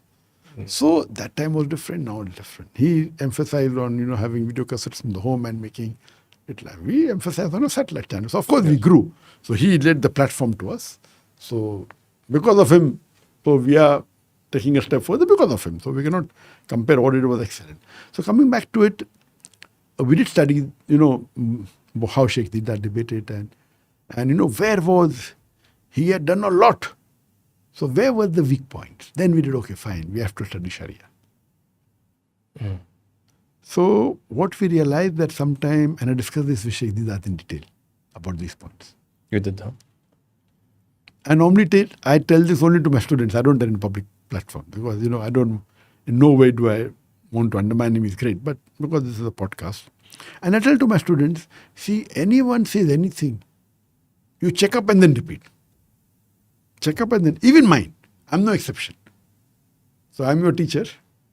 Even when you repeat me, first check it up. If I quote a Quranic verse, number one, you can take out the Ravi from in between. You can take out Dr. Zakir Naik. The less narrators, more authentic is the saying, correct? Number one. Number two, you yourself have checked up. I can make a mistake. I'm a human being. Yes. So here we realize that many a times when Sheikh Didat attacked the Bible, the same thing was also there in the Hadith and the Quran. So attacking the Quran indirectly. Just a small example, which this is the first time I'm telling in a public platform. I've told that in debates, of course, to my students. But if that's how that will come out. For example, Sheikh Didat said, the Bible says that Musa alayhi salam spoke to God face to face. So if God has a face, he eats, he has anus. The Quran says Allah has a wajh. So Sheikh Didat maybe that time didn't have much knowledge of the Quran or the Hadith. So not knowing, unknowingly, he's attacking the Quran. I respect him. For sure. But he's human at the end. There's no way am I trying to prove that I'm better. He's 1,000 times better than me. There is no comparison because he did on his own. We had some support.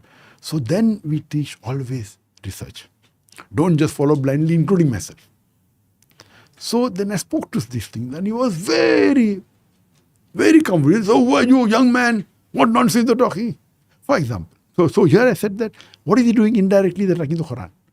The Quran says Allah is a wajh. That's a different thing that some of the sects of Muslims, there are no sects in Islam, might say, okay, there's not wajh and blah, blah, blah. Anyway, so we felt as a Dai, you should know the basics of the Quran and the Hadith. So that's how I felt I should read the Quran, I should read the Hadith, I should make myself strong. A Dai doesn't mean only learn the Bible. So when we learned the Bible, he gave it to us on a platter. So we learned the Quran, we learned the Hadith, and then we repeated everything of that, but corrected the few mistakes. Okay, so back to the main point. So the most important point, just for me from what I'm trying to understand of public speaking, or the most important skills, gesture, eye contact, tone of voice, talking clearly. But how do you articulate your thoughts? Because in public speaking, especially in a debate, and everyone's looking and everyone's waiting for your answer, there's a lot of pressure. But what is the thought process of you articulating specific ideas in a way where you say things very clearly and there is a beginning, a middle, and an end to your point. How do you approach that? Number one, in debate, you should study your opponent in and out. Number one. Never take it for granted. If I'm in a public debate, I'll never think, oh, no problem, I know my stuff. Never underestimate your opponent. And the debate with Dr. William Campbell, at that time, I had downloaded about 14 files from the internet against Islam. And I gave it to some of my colleagues and some of my students who are medical doctors and all. And many they could not reply. Of course, I sat for about a couple of weeks and answered to all and was prepared. I was prepared that this person, besides this book, so I downloaded all available on the internet, all scientific attacks on the Quran. And I got 14 big files. And to read 14 files will take. So, first I read his book and I replied to all his book, prepared with the answers in written form, everything. So you go there memorizing all the answers. Yeah, of course. With reference. So you don't think of anything on spot most of the time. No. That is secondary. That is Allah's help. Yeah. Of course, you have to. We prepare, but finally on the spot is something else. So that makes you a click ahead. Okay. And that's Allah's help. So you memorize. So you went through all of them. All is on 30 answers and knew all the answers. Then I memorized another few hundred attacks on the Quran. Few hundred. That was more difficult. His was easy. And fortunately, he did not speak anything outside the book. Very foolish. That means I know what he's going to speak. Nothing new. He doesn't know what I'm going to speak. At that time, he only had one tape of mine on Quran. I had other things against.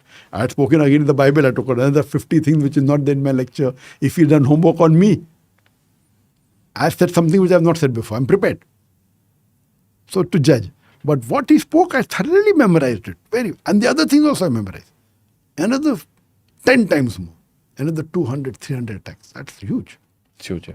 To get 200 answers. But natural, the attack, what he has done is prepared very well, given trials in front of 20 people, 30. That's an important thing. Trials. You do that? You do trials, huh? Not any longer. Before. Every lecture, every public lecture of mine, the first few years I had about multiple trials with graduates of Medina sitting there to attack me. So we had a team. It went to 25. So 20 graduates of Medina and postgraduates and PhD. I said, I give a talk, take out mistakes, attack me. They don't know what I'm going to speak. I give once, I give twice, I give thrice, everything. Noting my timing. Okay, now lecture is too long, what to shut. So when I give a lecture, there are 2-3 timekeepers. Then there are at least 30 people in our auditorium sitting there, out of which all are students of knowledge or scholars, not scholars, students of knowledge. Sitting there, attacking, everything, timing, the video is there, everything. The trial takes place, then second trial after 2 days, then third trial, and then make it because I have to give. So maybe most of the time, if I'm supposed to 1 hour, I speak for 1.5 hours, most of the time. Yeah. And then the matter prepared for question answer is 5 to 10 times more than the lecture. So my question answer session I've got prepared. They ask what they want to ask. Invariably, it's from my answers I've already prepared.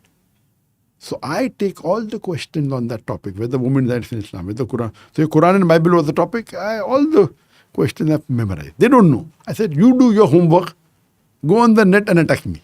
So they go on the net and take out the most difficult question. I've done my homework. So most of the questions they ask if my homework is good, I'm already prepared.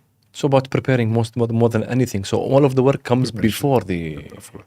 And then once you prepare data bank, then you don't prepare also. No problem. But I'm today also. If I'm debating someone who's unknown and not, I know that he's not a professional speaker. I will not. But if he's a professional speaker, even if he's not, I will not. Debating something now at this stage when you reach, you cannot afford to be caught on the wrong foot. Yeah, it's more it's hefty. At that time it's different. Yeah. Now it's a bigger prize. So therefore I wouldn't mind debating, but if he's a famous person, I will do the thing. Do you remember a mistake that you did that you paid for it? Because everyone makes mistakes. Do you remember a specific mistake you made that? That is the grace of Allah subhanahu wa ta'ala. I don't consider myself to be a scholar at all. My knowledge was limited. Many a times we said things. I thought something wrong, but no one asked me. I read it today, I correct myself, and the question is asked today. That's Allah's grace. Alhamdulillah. Allah's grace. Only 1 or 2, I'll tell you. You see all my tapes. I do not know. I don't have knowledge. I have not gone to my studies. I have a view which is wrong. No one asked me question. I read a book. This is answer. And the question is asked the same day or the next day. هذا من فضل ربي. One or two things I remember in my starting, maybe in the 91, when someone asked me the question, if you see my old tapes, you may find, some people keep the hand on top, some people keep the hand down, which is correct. So I read a book of some person. Quran says stand with respect. So some people say this respect, some people this respect, some people said this respect. So this I have to repeat. In the starting, 91. My knowledge is very weak. I read a book. Any book is Islam means, okay, fine. And this person happened to be a friend of my father, so he's supposed to be we don't call him a scholar, but at that time, okay. Credible at least. But that is totally wrong. Of course, then we learn hadith. So I gave that answer. That Quran says stand with respect. Some people feel disrespect. Some people disrespect. Therefore, some people pray like that. Some people pray. That's not the answer. Okay, why do you put a trouser above the ankle? Because at the time of the Prophet, people used to walk in the sand. And the answer I gave only once. Huh? And then I deleted it. I'm telling you now. Yeah. That if you walk in the sand, so because the feet used to go down, therefore to prevent your trousers from getting dirty, they used to be above them. So then I realized these people are not practicing Muslim. They are like Muslims who think logic is everything. So Quran and Hadith is number one, then is logic. No logic can go above the Quran. So don't use your logic to disprove the Hadith of the Quran. Use the logic to prove the Hadith and the Quran. And you cannot just talk from your mind. So whatever answer you give should be an answer of a scholar which has given earlier. Or if you find a new answer which no scholar has given, ask a scholar and then repeat it. This is very important. I cannot create a new answer. Do you think I'm so intelligent, 1400 years, no one answered on Islam? So people fail to realize that my strict view about answering is so strict. That's the reason I've been saved. So I said, if you're repeating of a scholar, no problem. If the scholar makes mistake, he is your umbrella. Because Allah will not question you. Fasalu al zikri. I had al zikr in kuntalamu, I'll be safe. But I cannot create a new answer. Yeah. And there are some questions like about life after death, and Allah subhanahu wa ta'ala has ilm that I want a new answer which is very logical. But I spoke to Abdul Israfi and other scholars who I feel, they said, mashallah, what an answer. And then when I got sanctioned, otherwise I believe, new answer. Who am I? Nothing. So most of the people start writing anything what they think is logical. It has no hadith basis. Just saying that the trouser, you put your leg in the sand, and the trouser and the sand touches the trouser, therefore wearing above the ankle. And then I believed in following the Quran and Hadith to the T. To the T, huh? To the T. Alhamdulillah. I'm not claiming to be a perfect Muslim. I'm a human being. But then, alhamdulillah, in my organization, okay, keeping a beard compulsory. If you want to be a staff, we have to keep a beard. You have to wear trousers above the ankle. Some say sunnah, some say it is mustab. I believe it's a fard. So it is a dress code. Other people may say you have to wear a suit and a tie. My thing is not required. But my dress code is wearing a cap, which is a sunnah, sporting a beard, and trousers above the ankle. No, don't work. This is my rule. I'm not arguing that, and I know that wearing a cap is not a fard at all. I believe it is sunnah, but how to do it? And then, alhamdulillah. So people may think I'm very modern, Quran science, but my trousers, even in the suit, is above the ankle, alhamdulillah. There is difference of opinion, I'm aware of it. All the four imams, they may say it's not a fard, but I disagree with it. I agree with Imam Madhabi, which says that wearing trousers is the kunaya kabira. And then we have views, we have got evidence for that. So when we studied Quran and Hadith with people like Hazia Rahman Azmi, Sheikh Rahman Azmi, we learned what is it. Then when we used to meet scholars, we used to spend hours with them. So I did not go to an Islamic university, but alhamdulillah, this is better. Sitting with Sheikh Abdul Yusuf, we've asked together so many times. And your responsibility was different in terms that your... My thing was I'm focused. I am to give the replies of the attacks on the Quran, get the reply to the answers. I'm not so much in fiqh, but then we got involved in fiqh also. That was a different stage. I did hijrah. That's another life of mine, that when I did hijrah, my life changed. Yeah. And what are the benefits is phenomenal. We will get to it. That's different. So, but when we first started speaking, we didn't quote any hadith. I used to only quote Quran. Not the hadith was wrong. Very difficult to understand. Only Quran. Then, oh, so good. Sahih hadith, Zaif hadith. Very easy. La, that's not true. It's not only Sahih, Zaif. Oh, then the more we know, the more we realize we don't know. Mm-hmm. So this is then life change. Okay, it's not. First we used to think everything is black and white in Islam. Khalas. Quran, hadith, Sahih. But there's difference of opinion. Then we became more broad-minded. We started accepting that there is difference of opinion. We may have an opinion. I will stick to it very strictly. But if you don't do it, I will not belittle you. Yes. Fine, there's a view that niqab is a fard. I believe niqab is not a fard. Someone does niqab, alhamdulillah. No problem. Okay, don't wearing the trouser up there, no problem. I will not. So, we became more accommodative. We went to the level of fiqh.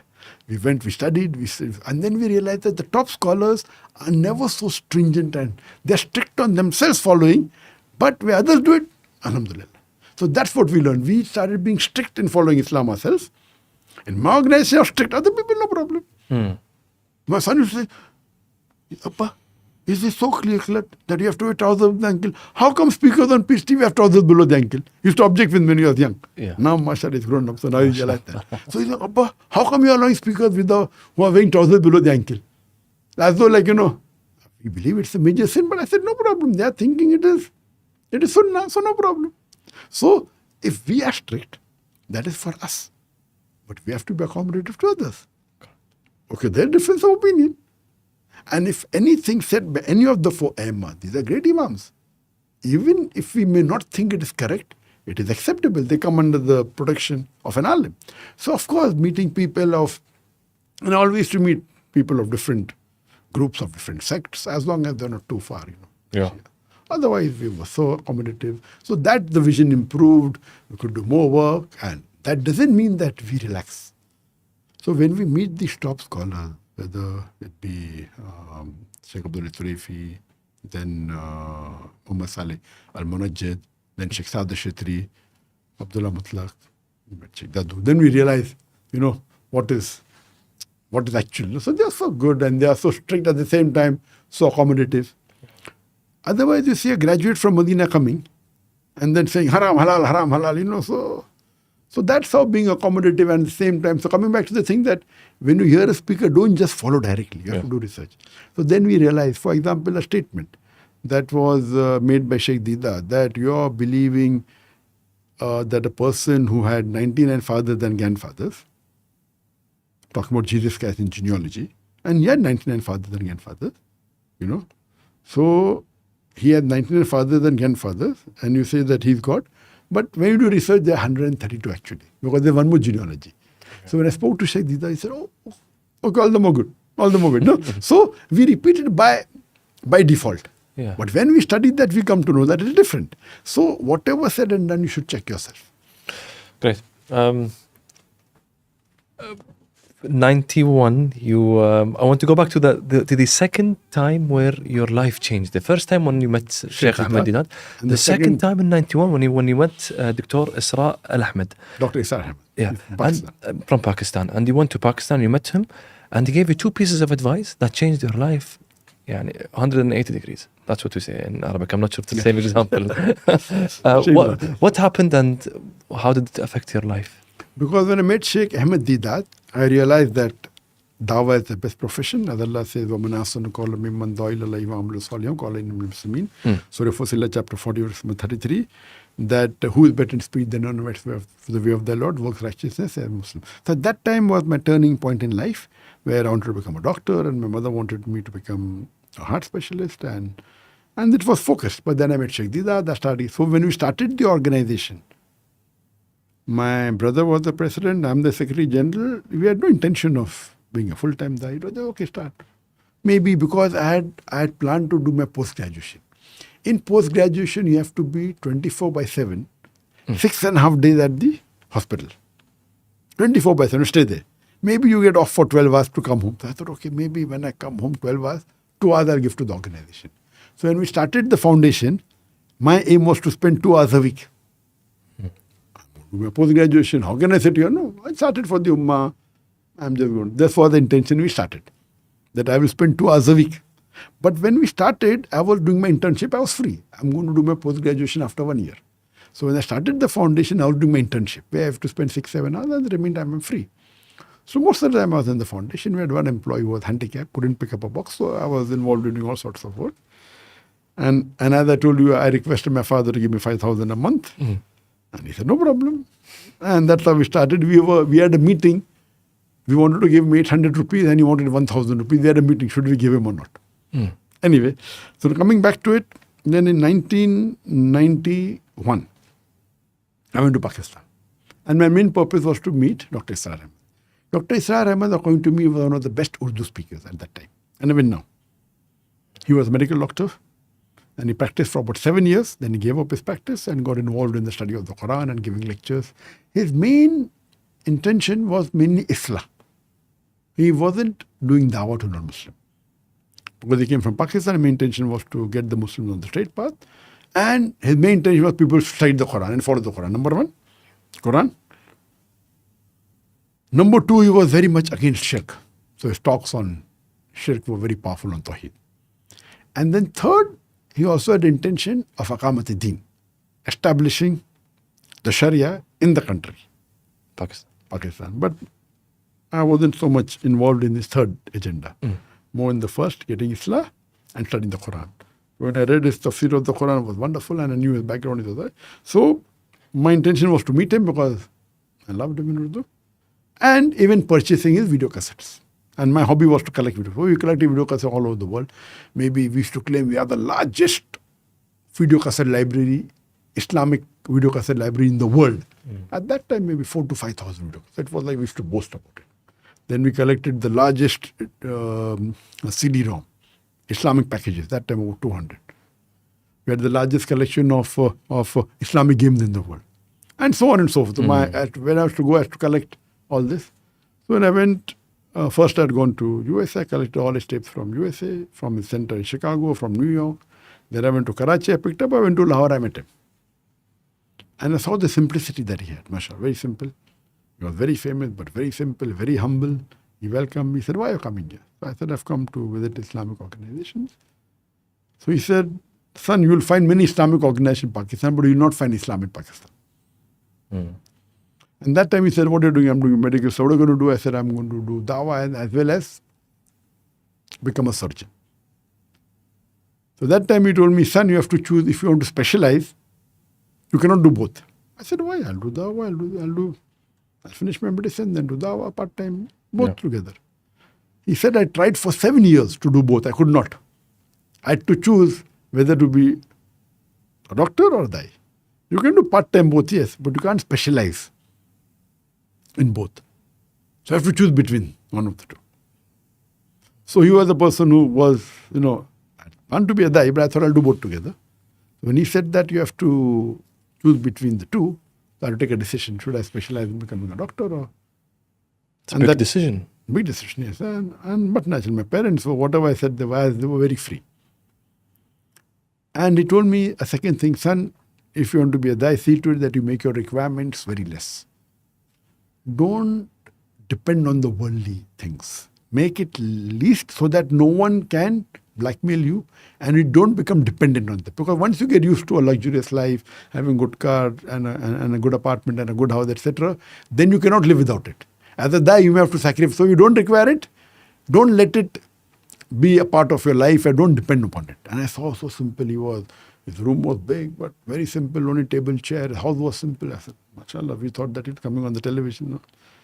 So that was a very important advice he gave us. And alhamdulillah, by Allah's grace, my father was doing very well. And we had no problem about living. And my father also had the same idea that you want to do, I will give you money to buy the best of books, to go and travel and see the world, but not to see movies and. But how are you going to make a living out of it in terms of, because at the end of the day, you're dropping out of becoming a doctor and a surgeon. So a surgeon makes a lot. Of course, a lot of money. Yeah. And my father was doing well.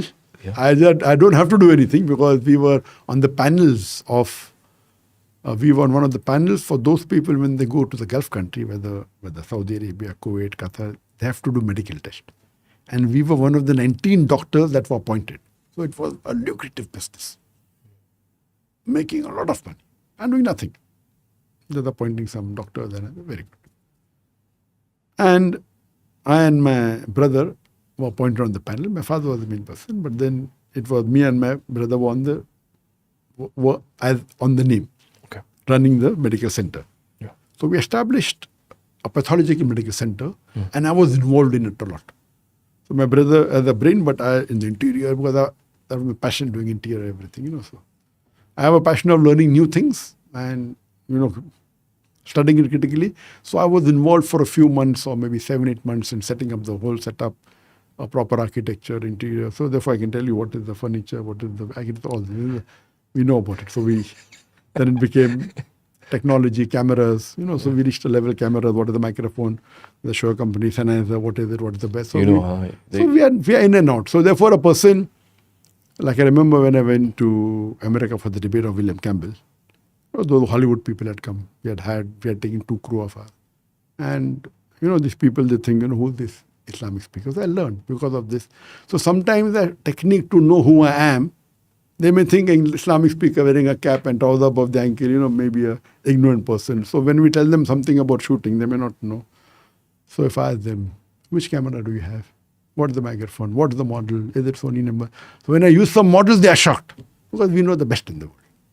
So purposely to see to it that they follow me rather than try and act smart, when we give the names of the models and with the numbers and which is the best cameras, of course, those are old. Now we know the latest ones. You're earning your respect. Khalas, he's shocked. Who is this person?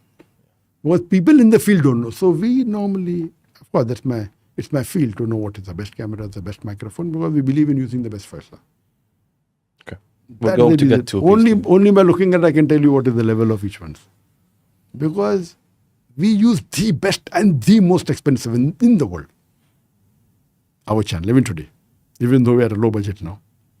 So we can go in and out technical. I can talk about 4K, 5K, 4K, 8K, 6K, what is it, what is the resolution, everything. Just by looking at it, I can tell you what it is or what is the level of the studio. That person may think he's great. He doesn't know me. So we don't want to show up, but when we have to, like when I go to Dubai, we have the American people on the switcher. I just, okay, highs, up, down. Okay, put the frequency. So what I'm used to, you know what it is. Okay, which mixer do you have? Do you have Midas switch? Do you have Allen and Heath switch? So when I take a few names, khalas, he's shocked. So, because this is our field. So we are involved in, except medicine, we were involved in everything for Dawah, then got involved in medicine when we started having medical centers for the Ummah. So coming back to it, we have to learn our things very well. So coming back to it, when we met Dr. Israr Ahmed, I learned from him that I was choose between the two, and I chose to be Dai. And he said life should be simple. And that I made it a policy. Life should be simple, and Allah blessed us that Allah had given us the wealth that we could buy good things. Then we started earning. We could own Rolls Royce. But we prefer having a simple Toyota car. And you may have heard in my talks, I have an Innova car. That is the highest I can go. Innova car, Toyota, in Indian standard is middle. In this standard here it may be low, but that's the highest that I feel I should own as a Dai. Allah has blessed us. We can have Rolls Royce, Lamborghini, etc. But we always believed in being simple and spending in the way of Allah. And there was an opportunity in World Cup that in business, we started the biggest, this you might have heard, or may have heard, I don't know. Only once I've said that. I'm saying it the second time, that during World Cup, we had a opportunity to open a business in Qatar, the largest luxury renter car in Qatar. There, we owned 134 luxury cars, right from Rolls Royce, Lamborghini, Bentley Flying Spur, Bentley Bentayga, Maybach, S450, many, multiple. And the list goes on. We owned it. The lowest car in my business was 3 times more expensive than my Toyota Innova. Who is we? You and your brother and your family, or? Family. Family. It's me and my son. I put the name of my son. Okay. My son is a millionaire. I'm not there. Okay. I say because it's in his name, it's not in my name. Because I've taken my name out of all the business in the organization because of the allegation that is there. So the thing is that for business we're doing it. When I go to meet my daughter in Doha, Hamad bin Khalifa, if I take the cheapest car, it is yet 3 times more expensive. That's the E200 was the cheapest car, Mercedes E200, which is 3 times more expensive than Innova. Okay, our business didn't do that well because of the various things. We thought many people will come, many weren't allowed, whatever the reason. Anyway, yet we are doing the business because what we do, we give free to du'ats. So the business may be going in 5% loss now, but the free that we give to dais, that's our, we give millions of riyals of worth of free every year. Any da'i comes free.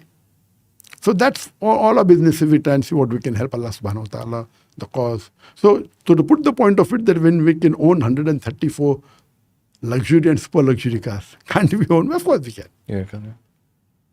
So Allah, okay, so just to take the thing out of my son, we went to Dubai and I had my friends who have deal in cars. I made him many years back, when he was young, maybe in the 2012, 13, when he was just got the license. I made him ride all the cars, except most of the cars, Lamborghini, Ferrari, everything. I said, take it out of, so no one can tell you have not driven.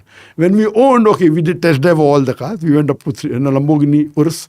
We went more than 300 kilometers. That was my son, don't go fast, but when I drove more than 300. So he went around, he also drove more than 300. So the thing is that, Allah has blessed us. But we have to be simple. And I tell my son, never, never, never. And when you do business, see to it that you make Allah as your partner. And when you make Allah as your partner in business, you have to make him a greater share. You can't give him 5%, 10%. So whatever business you do, minimum 51% of the profit should go to Allah. For you, I'm a veteran, so I have to give more. How much I give, don't ask. So my son, I said, you have to give. Not a further in Islam, but further according to my principles. Yeah. Not in Islam. It's philosophy that you want. Yes, I said, of course. We make Allah your partner, khalas, we'll be secured. And we know when we did Hijrah, we were zero and we restarted. Again, Allah gave us. So the thing is that you have to have faith in Allah. Coming back to a question of Dr. Isa Ahmed, where we went, he taught us to be simple, and we have to be simple. Number two, you asked me that how will I earn a living? Yeah. My parents, class, I told my parents first I want to give 2 hours a week. They said, no problem. Then I said, I want to give 2 hours a day. They said, no problem. I said, 50% dawah, 50%. So when I was setting up the complete pathological lab, I said to my parents, I'll give 50% for dawah, 50% for medical. No problem. Then I said, 2 hours medical, remaining dawah. They said, no problem. I said, full dawah. They said, no problem. So I was secured from my family. And my brother, who was 50% partner, Dr. Muhammad Naik, he said, Zakir, you give your full time, yet you will get 50%. I said, no, see, I'm giving full time. You give me what you want to give me. If you don't give me, also no problem. He said, no. You are going the way of Allah, 50%, even if you don't give any time here, 50% of the earnings will go to you. I was 50% partner. So I had support from my parents, from my father, from my sister, all of them. But a couple of years later, I started a business of Islamic books. Business. There was someone who was, my brother-in-law used to handle the Islamic bookstore and used to go and lost every month 30,000 rupees. I said, what is this? So I took over and I'm a different type. I buy in wholesale class. I bought the thing, I invested. I told my mother to give me 15 lakh rupees. 15 lakh rupees will be somewhere close to 70,000 maybe real, or maybe about 6,000 KD or whatever. Yeah. I don't know exactly. 15 lakh will be somewhere close to 6,000 KD, approximately. Okay. So to 6,000 KD for my mother, I started the business So of... just for the listener, that's around $20,000. Around $20,000. Yes, $20,000. Yes. Okay. Would be less than $20,000. Yeah. If it's, whatever it is. Yeah. Somewhere close to that. I took from my mother. And then I started the business. I bought in wholesale. To everyone discount who buys. Yet I'm making a profit of more than 100% a year. Within 8 months, I gave the money back to my mother. And I expanded my... Then I got involved in many businesses, into mobile businesses, and real estate.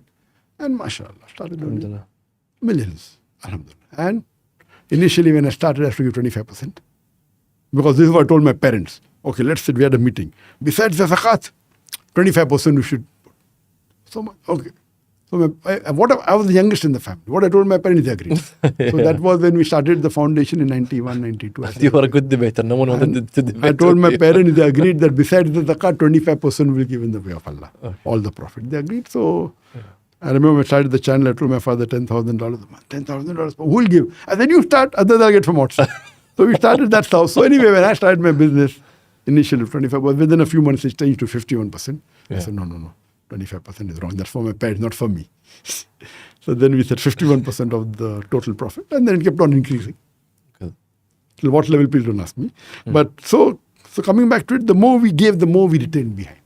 My policy was the bigger percentage you give, the percentage with you remains less, but the amount is more. So when we tell other people to donate, even we are donors. Of course, the budget increased. We became the largest Muslim Dawah organization in the world. So coming to the finance part of it, my parents supported, but they used to give me monthly. I remember they used to give me 40,000 rupees. That is about $500, $450. Then they made it 70,000 rupees, and they started to give in charity anyway. So when we shifted to Malaysia, it was the same. And even now I tell, I require only $500 a month to live with me and my wife. That's it. Forget my children. Sufficient. So you're not dependent on those businesses, are you, in terms of living your life? Of course. You're not. No, I get money from there. You are dependent. For my living, to make $500 is very easy. I can make anywhere. Correct? But these businesses make a lot of money. No, I get it. But for you to make it, to live, you don't depend on having a luxury life on a personal level. Do you? That's the reason even all my business stop. Some money I save, it can let me live the rest of my life. Okay. Correct? The thing is there, because I give, so the thing I'm telling you that I today require only $500 to live because I own the apartment. If I don't own the apartment, I require $1,000 a month to me and my life to live everything, but not Dawah activity. Make a note of that. Yeah. My Dawah activity is expensive. For me and my wife to live, because we own the apartment, $500 is equal to 2,000 ringgit, more than sufficient. Or 2,000 riyals. Or if you put in KD, how much is it? $500. 150 KD. Yeah, that's I require. But for my personal wife and for my guest. But when I travel, I pay for my own ticket. Unless I'm called from the government. The government calls me, I cannot. Anyone calls me. Even when Walid bin Talal's brother, you know Prince Walid bin Talal? Yes. His brother. I won't take his name because I know many of the brothers. I don't want to expose that. So one of his brothers called me and his manager told, oh, Sheikh Zakir, you have been called for. Yes, I accepted the prince invitation. Okay, which hotel will you stay in? Ritz-Carlton? I said, no. I told the prince, I'm going to come. No, where will you stay? Will you give you a first class ticket? I said, no. I'll come. My prince will get angry. I said, I promise the prince I'll come. I didn't say that I will. So I don't take anyone. I pay my own. Even now, I came in my own air ticket. Unless if the hotel is sponsored by the owner, okay, then I will insist. Otherwise, I pay for my own hotel also. Yeah, mashallah, the hotel was sponsored by the owner, so no problem. And this time when I came, the organizers, may Allah give them Zakir, you know which, they hired a car from outside, Mercedes G500. And they're asking me, which car we want to have. I said, you're hiring a car? Get from your Toyota. No. Anyway, I told them I don't want. Next day, a G500 comes out of the hotel outside Regency. I got angry. I said, Baba, this is your rent? Yes. Why your G500 is expensive? I was very angry and I forced them that I should give them. So immediately they gave the car back. We sat for that couple of hours. I said, Baba, get a small Toyota. Then they got a Nissan petrol, okay. I said, why? This is israf. We always travel in economy class. Not that we can afford a first class. Because if I travel today, a business class costs about 4 to 5 times more than economy class. If I travel in economy class, 4 other dais can travel same place to do Dawah, right or wrong? So I prefer sponsoring 4 dais for my money and me. Of course, the business class is luxurious. When I was young, I would say, these people are fools. When I was very young, paying 5 times more. Now when I sat, of course it's luxurious. Who didn't want to travel in a first class with a cabin in the A380? Of course. You'd love it. But no. Yes, unless I'm called by the government. If I'm getting an award, I cannot tell the king or the president that, I'll pay my own ticket. I don't want to be rude. So when I'm called by the government, if I'm a guest of the government, I accept it. But if any other organization calls me, I pay my own ticket, I take care of my own hotel, I say, and I put a clause, you should not charge any money for my lectures. You cannot. I remember when I first went in 1998 to Canada, 96 to Canada, and 1992, they're charging $10, £5. I said, why? Not to organize. I said, no one can support. Then after a couple of years, I put a ban. If you charge, I'll not come. And then I put this clause. First we used to say, okay, if you give economic ticket, no problem. Then I said, khalas, I'll pay my own ticket, you cannot charge. You can ask donors to give. Yet I had to go for conferences till 2009. Last conference, and I had gone to the GPU 2005. They kept 200 pounds to sit next to me. The last conference I attended with ticket was 2009 in Journey of Faith in Canada. After that, I said, Khalas, I will not, if you charge, I will not come for the conference. And just an incident, tomorrow, there's a conference in America. Tomorrow. On the Palestinian issue. Yeah. And they kept $30. And they wanted me to come. It was on-site and online. For 2 days. $30. So I said, first of all, I'm so busy. I'm traveling. I'm in Kuwait. I don't have time. And secondly, you're charging money. So out of the question me coming. So the main head told, if you make it free, will you come? Will you come online? I said, done. So tomorrow it's from 5 o'clock Kuwait time, 5 to 6, I'm booked for this online. Okay. So they made the full conference free with the charge. So I believe, no, I'm not saying it's haram to charge. Yeah. But why do you want to, Asaba didn't charge. So I have a different way of, and Allah gives you. So I feel a dai should be simple, a life should be simple. But today you find dai is demanding. You want business class ticket, you want 5-star hotel, and blah, blah, blah. Allah has blessed us. Many people have given me the private jet planes to fly. Alhamdulillah. If it's their own, yet I insist that better, if you give the cost of the petrol, that will be better than letting me fly. So the point is that you do it for sake of Allah. Allah gives you everything. So the life should be simple. So we started it. Of course, my parents used to give me monthly. But our business was much more than I started giving my parents, Yes. A few months, then it expired. And slowly it grew, and you slowly started. And then it grew, and then, alhamdulillah, then we started donating millions of riyal. If we have to be part of, when we're asking others to give donation to our organization, we should be one of we're not the biggest donor. Percentage-wise, we may be, but money-wise, of course not. Okay, so I'm going to fast forward a little bit and give context to, because I want to get to Peace TV in 2006. So I will give context. In 1997, Sheikh Ahmed Didat, was it 97, right? He got a stroke. 96. He got a stroke. You went to South Africa. You went to check on him, and then you did his lectures. But 2 years before that, in 94, you gave a big lecture in a mosque in South Africa. Correct. And the Sheikh Ahmed Didat gave you a certificate, Ahmed Didat Plus. And you said that was Didat Plus. And that was, you said, that was one of your proudest moments. He told you that what you achieved in 4 years, they were able to... No, that was later. That was later, huh? That was when he wrote. Yes. No, when he spoke with his eyes, when he was in stroke. Yeah. So 1994 was one of my first lectures outside India. Yeah. And who was in my audience? Sheikh Didat. You felt nervous? Of course. What will he say? I felt, I said, I have so many mistakes I'll make. And I gave a talk in the mosque. He wasn't allowed to give talk. Because he was banned in the Grey Street Mosque. Okay. His office was opposite Grey Street Mosque, which was the biggest mosque in the southern hemisphere. And I gave a talk, and there was a huge audience, and he said, oh, and he appreciated me.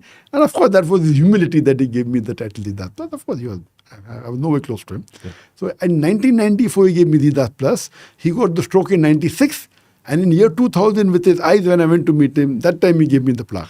Yeah, so and when you went to meet him in 2000, he wrote through his eye contact. Through his eye contact. And the technology at the time, the medical technology, he wrote a sentence. You waited for that sentence to come out, and he said in that sentence, what you did in 4 years, they were able to achieve in 40 years. Son, what you have done in 4 years had taken me 40 years to accomplish, alhamdulillah. Alhamdulillah. So with the blinking of his eyes, he could spell each letter. And the son was used to it. He wrote down. Yusuf. And then they gave me a plaque with his thumb. Yeah. Thumb. That was your greatest achievement, you feel? Of course, that was the greatest award that I got, I would say. Award. Yeah. Great. Of course, I've got the award. Yeah, so I want to go to 2006, Peace TV. I will give you some context to Peace TV. In January 2006, it's a channel to spread Islam and promote Muslim speakers, and you were able to reach up to 200 million.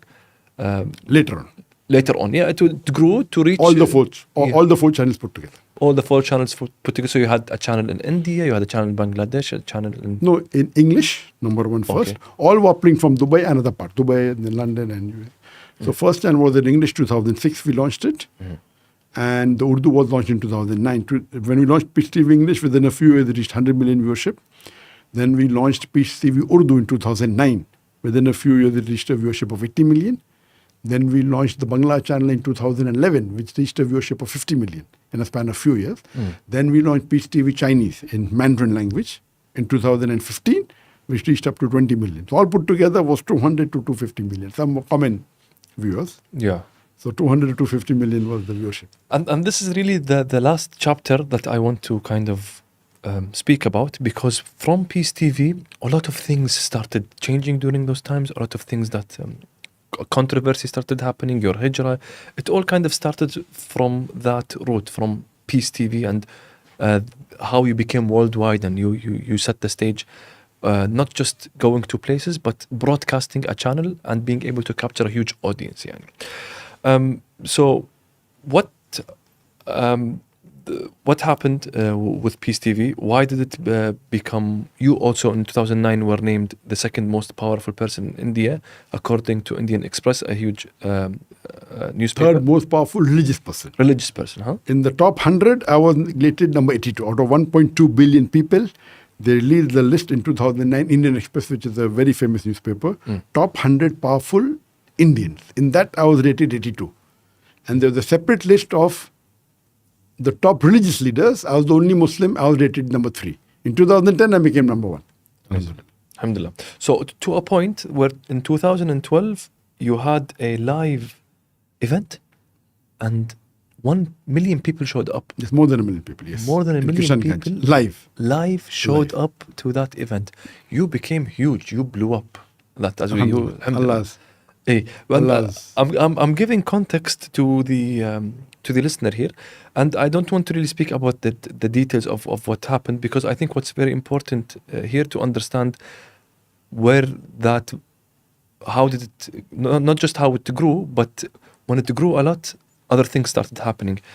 In 2009, before that, in 2 years, you were approached by the UK government to help them reach Muslims in the UK. But in 2010, the government banned you because the government banned you a year later. So in 2009, they wanted your help. In 2010, they banned you. And they also fined Peace TV £300,000 for hate speech. What happened? And that's the first incident really of everything else. So I want to speak about the first incident. You know, the question asked to me yesterday when I was giving a speech at the Islah Center, that what is the biggest hurdle for Dawah? I said the biggest hurdles are the politics. You think so? No, I think so. I know it. You know so? I don't think so. I can give you proof. Yeah. The biggest hurdle are the politicians, whether Muslim or non-Muslim. It's the same. So in 2009, the government that approached me were the Labour Party. That was a little bit pro-Muslims. So they approached me knowing my popularity, so that, maybe I can help them. And that was the truth. They did a research and they knew I was popular there. And my channel was popular, so they could not reach those Muslims who were deviated and, wanted to do suicide bombing and kill people. And I said, yes, I'm willing to help you. I have 2 conditions. Don't ask me to do anything against Quran and Sunnah, and I don't want your money. Okay. In 2010, the government changed. The Labour Party lost and Conservative came. So their target was, we have to attack Muslims. They were not bothered about anything. So they asked Theresa May, became the Home Secretary. She asked the police, who is the most popular speaker? Zakir Naik. She doesn't know anything. Oh, you banned him. But how can you ban him? He's coming to give a talk in the web. No, just finish him. But we have nothing against him. Find out, scan his speeches.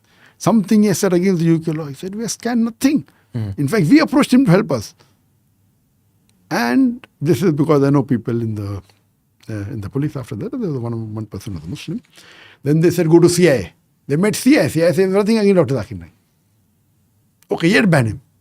If he bans, he'll go to court. I will handle the court. That was it. And the right word is excluded, not ban. Excluded is the right word. Because in UK law, ban means they cannot sell my tapes, they cannot show my videos. The right technical word for UK is excluded. Excluded means I'm not allowed to enter UK. By amount of years or forever? It's for 3 years only. Okay. But then they can extend it if they want.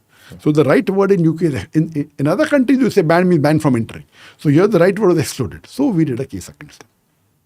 And my lawyer said 99.9% you'll win. They have no chance. But naturally, hiring the lawyers is expensive. So there was a friend of mine who was a fan, a businessman. He said, we'll hire the best of lawyers. And he spent £1 million. But he told, Zakir Bhai, they call Zakir Bhai, they call me, yes, as the elder brother, though he's elder to me. He said, Zakir Bhai, we'll lose 95% will lose according to me. Because he has businesses all over the world. He has business in UK, fighting the government. 95% will lose, but we'll give them a tough fight. My lawyers are saying 99.9% will win. The person who's giving £1 million on my behalf is saying 95% will lose. So I like his taqwa. And we won in the first round, second round, third, and finally we lost. We lost the case, but we won the battle. They could not ban Peach TV. But what was their allegation? Correct. The allegation was Zakir spoke so and so thing. Okay? And there were some speeches out of context. 98. No. Not the 98 speeches. They banned me in 2010. I get it, but wasn't it based on speeches you made in 1998? 98, one was there in 2006, correct?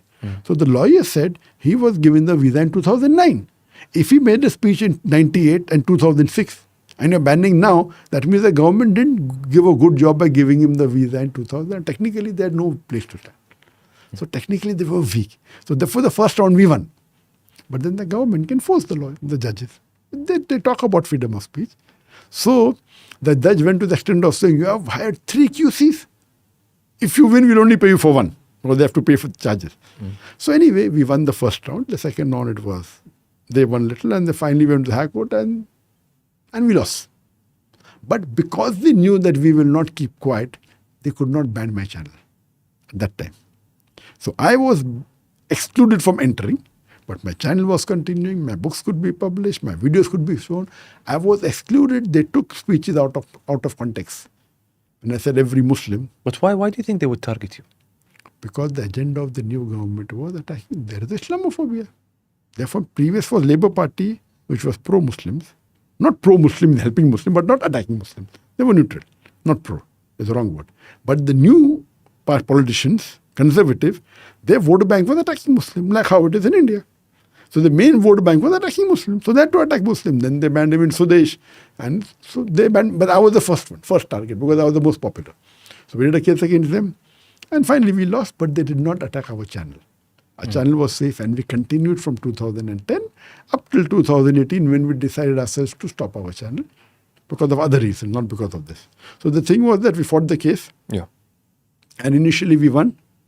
And what we did then, we hired the best publicist. Best publicist in the world, Max Clifford.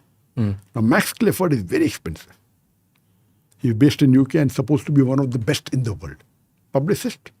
So when my friend went to him, when he heard my name, Zakir Naik, no, as though indirectly, I don't take cases of Muslims.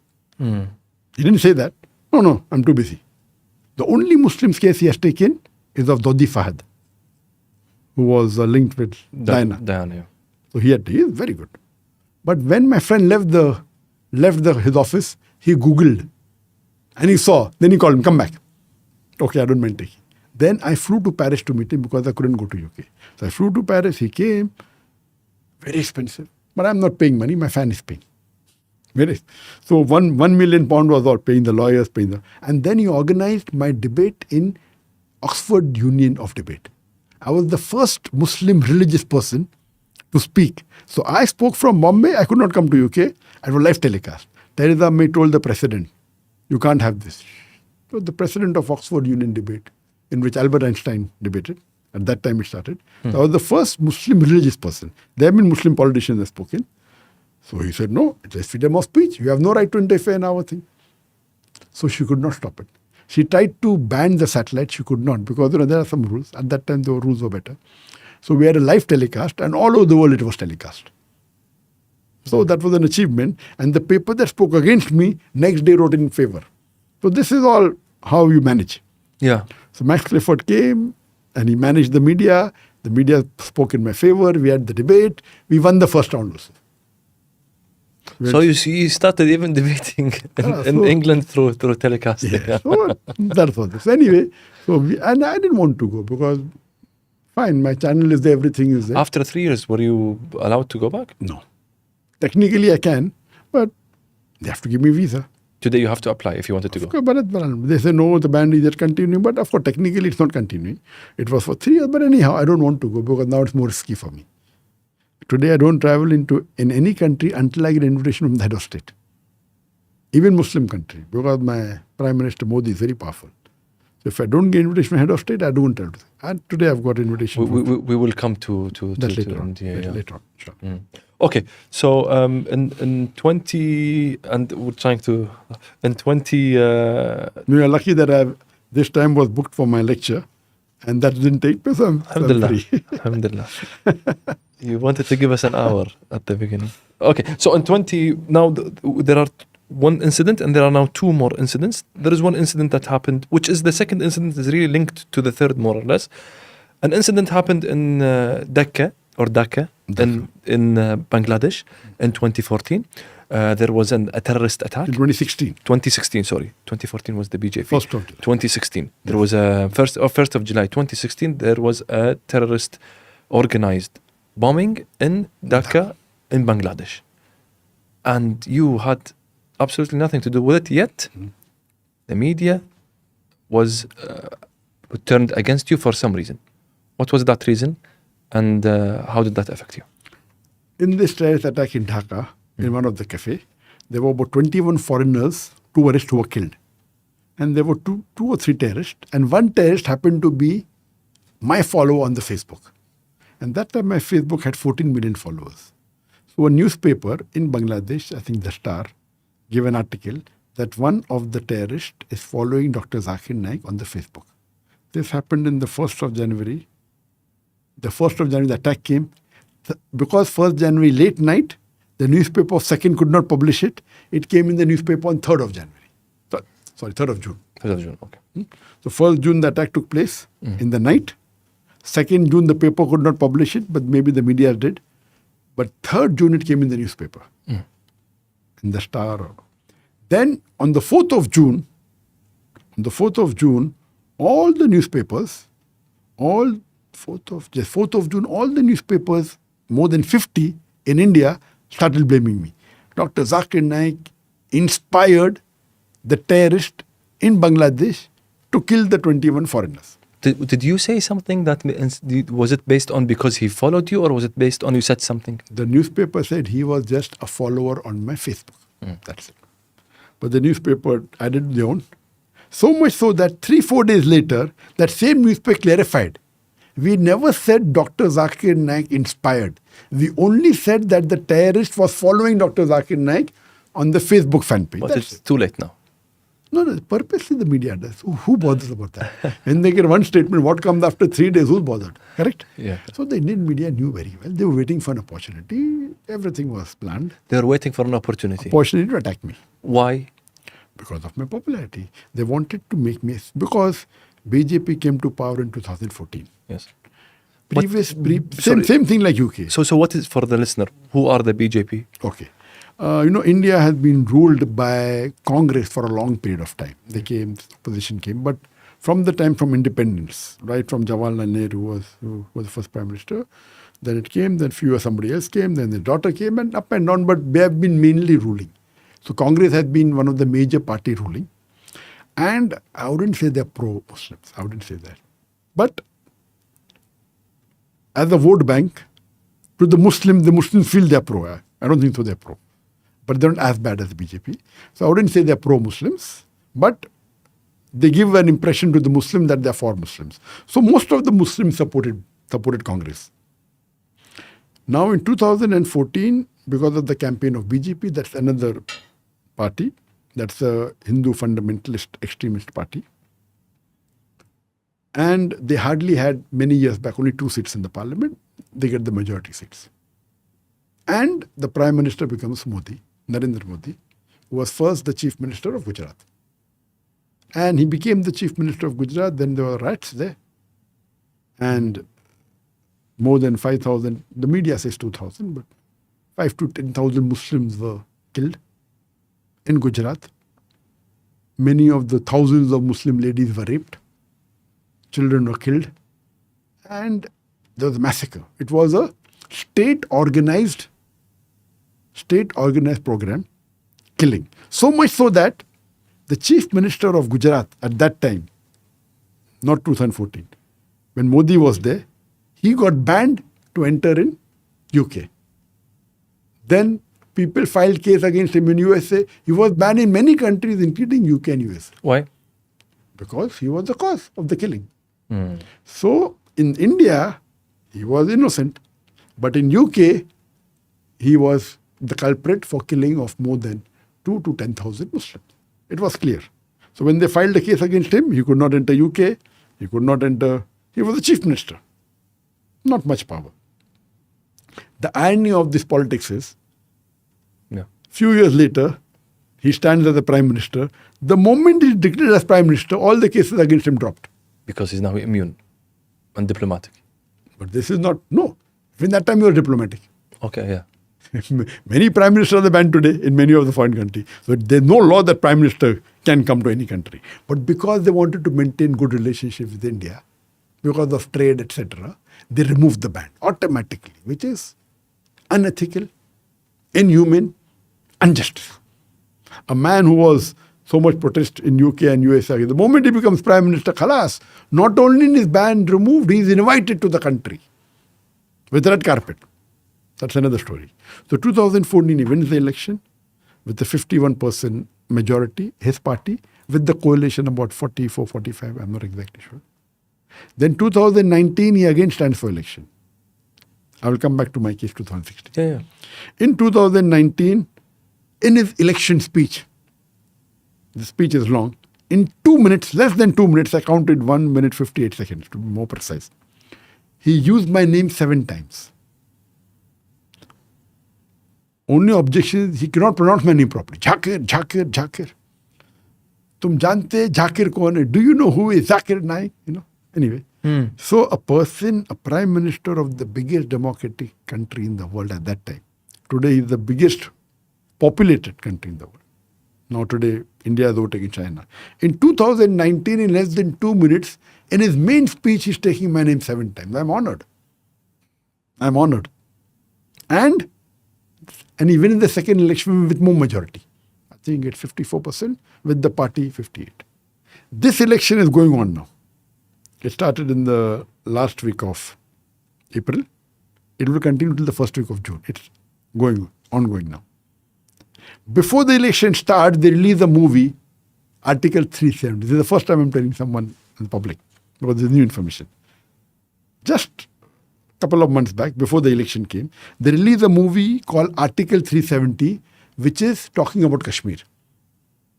And the news in it is fabricated, trying to prove that, Kashmir shouldn't be independent, blah, blah, blah, giving all wrong information to the public. In it, they show a mujahid from Kashmir, that Burhan Wani, and he's killed by the Indian government. There's a protest. Then there's a new mujahid coming by the name of Zakir Naik or Zakir Naiku. So now in the first or the second election, first election I wasn't there because they were not in power. In second election when they were in power, they used my name because they had banned me and everything in less than 2 minutes 7 times. In this election, they made a movie. In it, the villain is Zakir Naiku.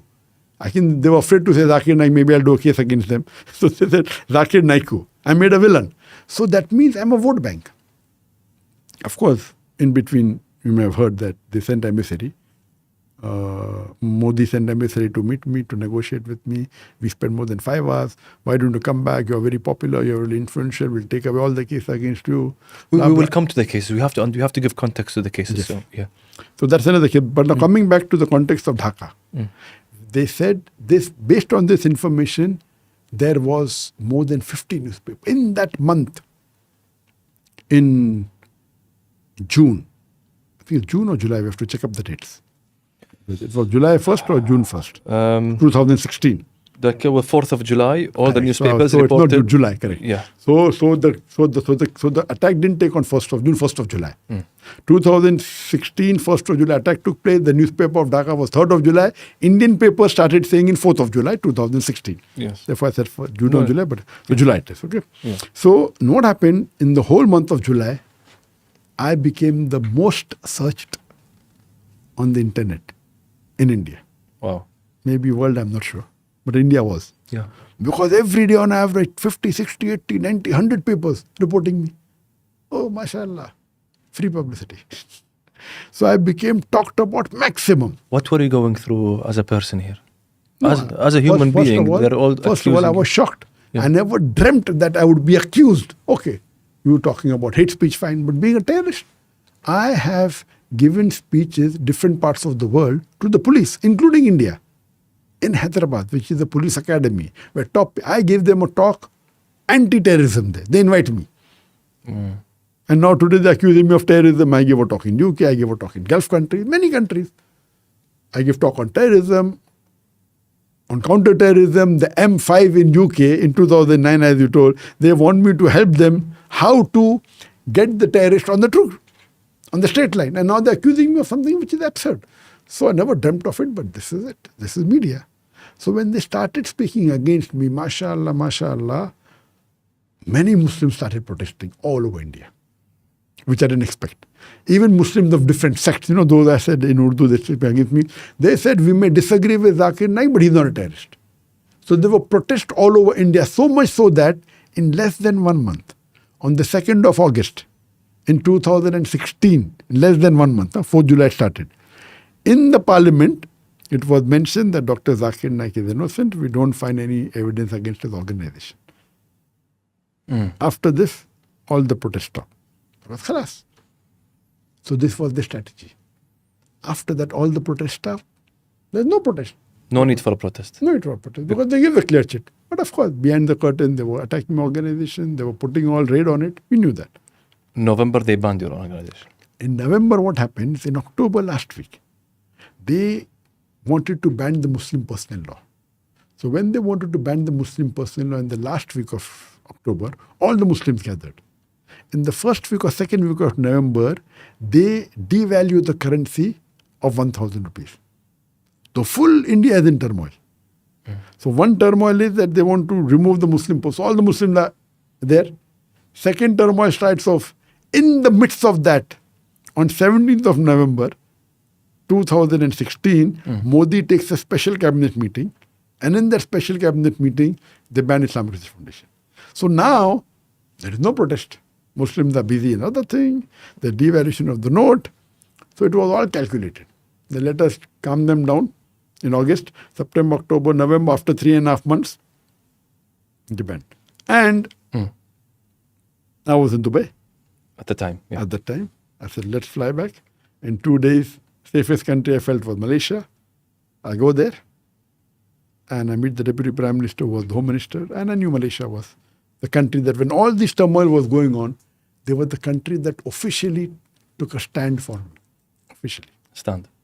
Officially means the Islamic Minister, the Prime Minister, all of them said, no, Zakir is, he's innocent. And of course, Qatar to a certain extent. But first was Malaysia. So I felt that's the safest, so I went there. Why didn't you go back to India? Yes, that's a very good thing. Why didn't I go back on 17th? Yeah. When all this thing happened, on 4th of July started, I was in Makkah. It was just on Eid day. The 1st of July was Eid. I was in Makkah and the allegation started. So I made a video in Makkah replying to these allegations. Okay. And normal my policy is that last 10 days always spend in Makkah. I spend the Eid in Makkah and next day I go to Medina. So then we said, okay, we will have a live press conference in India against this. So I was going to cancel my trip and fly to Bombay. So all my staff were prepared. I said, let's face it, head on. Best is head on. Let's have a press conference. So we hired a big conference room in 5-star hotel to organize it. The police goes to the 5-star hotel and says, cancel it. So we get a letter, sorry, we can't give it. We are another 5-star hotel. All this is happening when the allegation started in July. Yeah. Within 1-2 weeks, I said, let's go head on. Yeah. I said, khalas, I'll go there and answer directly. Why have a media trial? So we go to 3 venues, all of them cancelled. Then one of my close friends has a very big hall. He said, khalas, I will do it, no problem, do it in my hall. We do it, they go to them and they threaten him. So then finally we do it in our own organization. In our auditorium, which is not very big, but can take at least a couple of 100 people. Okay. And I then take it from Medina. You take it from Medina. Yes, because they're cancelling everything, they aren't allowing. So we said, okay, fine. If that is the case, we'll do a live. And that was a normally press conference of half an hour, 1 or 2 hours. That went on for 4 hours. So you took it from Medina? Medina live. Okay. From Medina, I answered all the allegations. I made a video and I gave it to the press and I took a live Q&A. Okay. Live conference from Medina. On the big screen I was there. And, we were prepared. We said, okay. And the government saw to it. They did many things, but they could not stop it for inauguration because, we were the main people. So we did a live press conference for about 4 to 5 hours. Okay. Only there was a gap for the Salah. Fair one enough. of the Salah. Why didn't you go back to India? Because then my lawyer said that if you come now, they may arrest you.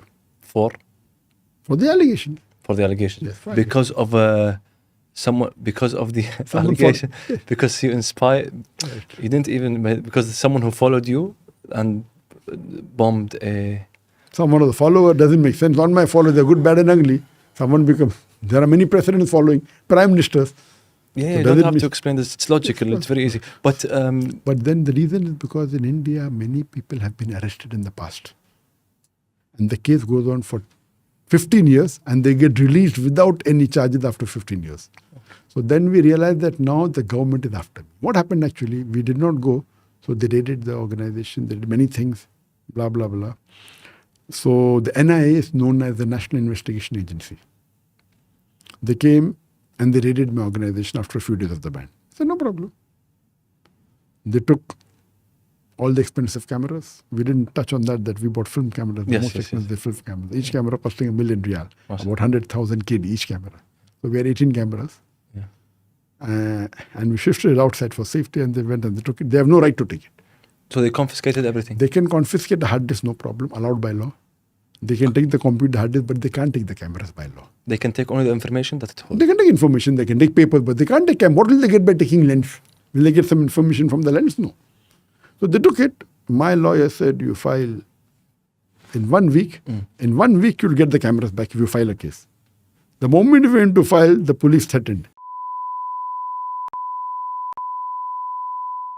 My people were scared. They could not. So the cameras are yet in their custody from 2016 till now for 8 years. Not 8 years, 7.5. 8 years will be after a few months in November. 7.5 years. The most expensive cameras in the world. No one in the world had 18 film cameras together. So this is, this shows that, how much they're afraid of the popularity. So then my lawyer said that if you come, they will surely arrest you. We will free you. May take 10 years, may take 15 years, may take 20 years. So we learn from the seerah of the Prophet Muhammad that best is to do hijrah. So we learn from the seerah of the Prophet that when there are atrocities, when people are against you, the best is to hijrah. Yes. So we were already out. So Zakir ran away is wrong. I was already out. And I'm an NRI, non-resident Indian. By law, I stay more than 6 months outside India so that I'm not taxable. So I had Akama of Dubai, I had Akama of Saudi. So normally I stay more than 6 months. So normally I was supposed to go to Medina and come back. Later, I was willing to come early to give the press conference. They stopped it. And then my lawyers advised that, now the hell bent on you. If you come now, they'll arrest you. And by the time you prove yourself, it may take 5 years, 10 years, 15 years. So best is you don't come. So you went to Malaysia? No, when this thing got banned, then I went to Malaysia. First I was in Malaysia afterwards. After the ban. The ban was in November, so the difference. Yeah. The news started in July. Yeah. July 4th, the news started. I was in Makkah. I went to Medina. After a few days, the press conference took place. Then I was supposed to go back to India and then fly to Gambia. I was invited to Gambia by the president of Gambia. So I extended my stay in Saudi for a few days. Instead of going to Bombay and then go to Gambia, I went to Gambia directly. And my crew flew from Bombay to shoot the event. Normally when we travel, we had 55 crew. So 55 people flew with the equipment from Bombay and my family flew from Saudi to Gambia. Before the ban? I think we went to Dubai for 1 month, if I'm correct. And then So 1 month we were in Dubai, then we went to Gambia. And then Dubai, Gambia, the ban happened in November, you went to Malaysia. So when I went to Dubai for 1 month, then went to Gambia, then I did another lecture tour, then I was in Dubai. I was traveling, I normally travel, but I didn't go back. I was supposed to go back for a few days and fly out. Yeah. That few days I did not go back. Then when this ban took place, I was in Dubai. That's in 17th of November. In the evening, we heard that the ban took place. Within a couple of days, maybe I think 19th, we flew to Malaysia. We didn't know how long will it take for them to come and request. No, but of course, their foreign request came later on. But we wanted to be safe because we knew Alhamdulillah, there are many politicians all over the world that know, but we felt Malaysia was the safe, so we went back to Malaysia.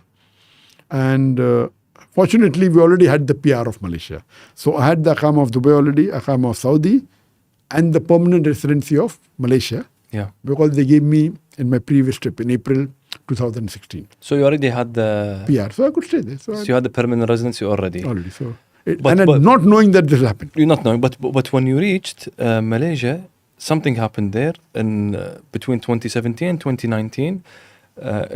India tried to request an Interpol for three main reasons. The first one was for you being a terrorist. That's in 2017. 17. And then? So approximately 10 months after the event. 10 months after the event, maybe 6 months after the ban, they requested the Interpol. So there was one of my fans in Qatar who called a very famous lawyer to protect me. So he came from UK, Peter Bering, very famous lawyer. And he charged £50,000 to speak to me for 2 hours. Okay. And he told me that, Dr. Naik, when a government requests on charges of terrorism, 99% the Interpol will issue a RCN, Red Corner Notice. Without proof also, because government is requesting. Terrorism is a very sensitive issue. So I said, why have you come here then? If 99.9% I'm going to be issued, the Interpol is going to issue a Red Corner. Why are you here? No, we can delay it. How long? Maybe a month.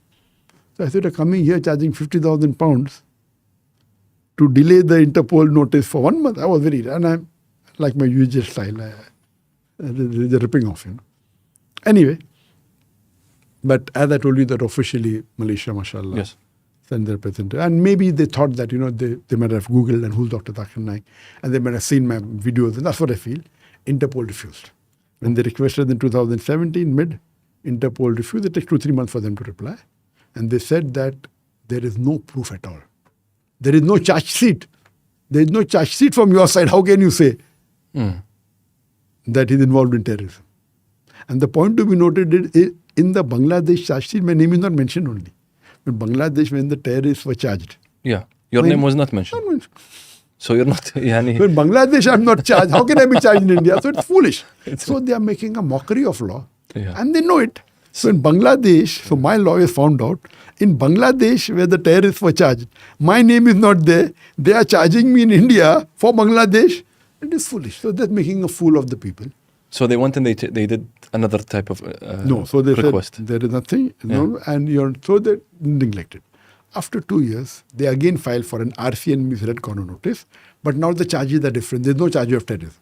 Okay. Now they're saying hate speech. Did something happen between 2017 and 2019 that you said that might have been interpreted as hate speech? And No. All these old lectures of mine. All lectures. But why were they still targeting you? Now because they know that for terrorism they have no proof. So they're still after you. So they put another charge. Okay. They put a charge on hate speech. Okay. Hate speech charge and giving references and all. So they said this is all political. And they refused in 2019 again. 2021 again, they changed the charges to money laundering, which is very easy. Oh, he's collecting funds everywhere and money laundering. So they said, and they wrote a very strong letter. And it's there with me. That Dr. Zakir Naik has not broken any law of any country in collecting funds. If he collects, he does it with law, and he has the right to collect. If he has an organization in UK, he can collect in UK. If he has the right, there is no evidence of money laundering. All this is political. After that, so far, they haven't applied the 4th time. So they were insulted thrice. And every time, wherever I go, they follow me. So they requested Malaysia many times, hand over Dr. Zakir. So much so that in 2018, when Dr. Mahathir was the Prime Minister, Modi went to the extent of saying that if you don't hand over Dr. Zakir, we'll stop trade. And Malaysia has $11 billion trade. So it's to that point, huh? That point, yes. And Mother said, go ahead. And of course there were other issues also. There was the issue of even Kashmir, that Mahathir Mohamad had protected Kashmir against the wrong thing that they did. And that's when even they sent a person to me. That was 2019, right? They sent. Yes, Yeah. they sent What someone happened? to me. So who? I mean, what type of person came to you? I received a person and I asked him, who is he? I won't take his name. So he said, I've been sent directly. I said, who has sent you? He said, Modi and Amit Shah. Amit Shah is the Home Minister and the right-hand man of Modi both. I've been sent by Modi and Amit Shah to meet you. And we want to clarify the misconception between the Indian government and yourself. I said, if anyone knows me, after my family, anyone knows me very well is the Indian government, though they know me in and out. So there's no misconception. What's the misconception? What do you want to know? You know me in and out. The NI, the intelligence of India is very strong. The intelligence of Bombay is number 2 in the world after Scotland Yard. There's no misconception. It's only politics, I said. I said, what do you want to tell me? No, we want, you're very influential. Let's get together. We'll make a passage for you very clear. You can come back to Bombay and we'll support you, we'll fund you, blah, blah, blah, blah. I said, what do you want to tell me? Then I realized that they wanted me to support the action in Kashmir. They wanted to take the autonomy of Kashmir again, and they wanted to support them. I said, oh, my dead body, you cannot do that. I said, I will support you as long as you don't tell me to do anything against Quran and Sunnah, and I don't want your money. Then they told me that when they took the NEC Act, the national, the act of removing anyone who doesn't have documents will be removed from the citizenship, and Hindus, Christians and Parsis will get citizenship, Muslims will not get. And they wanted me to support. I said, I cannot. When this time also, Mahathir also supported and spoke against India in the UN about the issue of Kashmir, and my issue was there. So at that time, Modi told, okay, we'll stop it. And Mahathir, mashallah, he's strong. He cannot be bullied. He said, go ahead, stop. And they stopped for 8 months. They did stop for 8 months. 8 months, yes. They restarted, and I think after that, Mahathir may have increased the rate of palm oil and other things. So he's strong. So the thing is, wherever I go, they keep on following. And alhamdulillah, I have had no problems because most of the countries I go, I always take permission from the head of state. Head of the country, then I go to be So it is political at this point, isn't it? It's very highly. What is happening? Why? And maybe that brings me to the last point that I would like to discuss with you, and it's about how Muslims are being treated. And I asked you before how Muslims were treated growing up, and now I want to see after the BJP came into power in 2014 and then 2016 Modi as Prime Minister. How did anything change in terms of how Muslims are being treated in India? And also, honestly, is this how can you tell me what you're about to tell me without being biased, because you're also being they're coming after you at the same time. But here I want to speak about specifically the Muslims in India. To tell you frankly, as far as the Muslims are concerned, before BJP government came to power, if you had asked me this question in 2013, that which are the best 10 countries for a Muslim to live in, India would be one of them. But they want to place India number 8, number 9, that's your choice. But it would surely be one of the top 10 countries where a Muslim should settle. Of course, Quran is very clear that Muslims should settle in a Muslim majority country. But India is an exception if you know history of India. That India was ruled by the Muslims for over 1,000 years. The Mughals came. Though they were not in majority, but they were approximately, you could say at that time, close to 30% or whatever it is. Or maybe 40%. And Dalits were there. Maybe Muslims were 40% at that time, you could say, of the whole population. But we ruled India for 1,000 years. When the Britishers came, they divided India and divided the Muslims of India into 3 parts. 1/3 went to Pakistan, 1/3 Bangladesh, 1/3 remained. Approximately. Of course, more remain in India. The number of Muslims in India are much more than the number of Muslims in Pakistan or Bangladesh. But the government claims that we are 14.3%, about 205 million, but practically we are more than 20-25%, more than 300 million. But that's besides the point. So whether we are the largest country in the world today, more than Indonesia. Indonesia has 229 million Muslims, so we have about 300. If you take it technically, then we are number 2. What the government claims, the number 3 after Pakistan. But coming back to the point, if you had asked me this question in 2013, I would say India is one of the best countries in the top 10. Some may rate it number 7, some may 8, some may 9, but you cannot go less than. Better than many of the Muslim countries in the world for a Muslim to live. Why? Because Muslims are allowed to follow the Muslim personal law. That means except that we can follow the Sharia.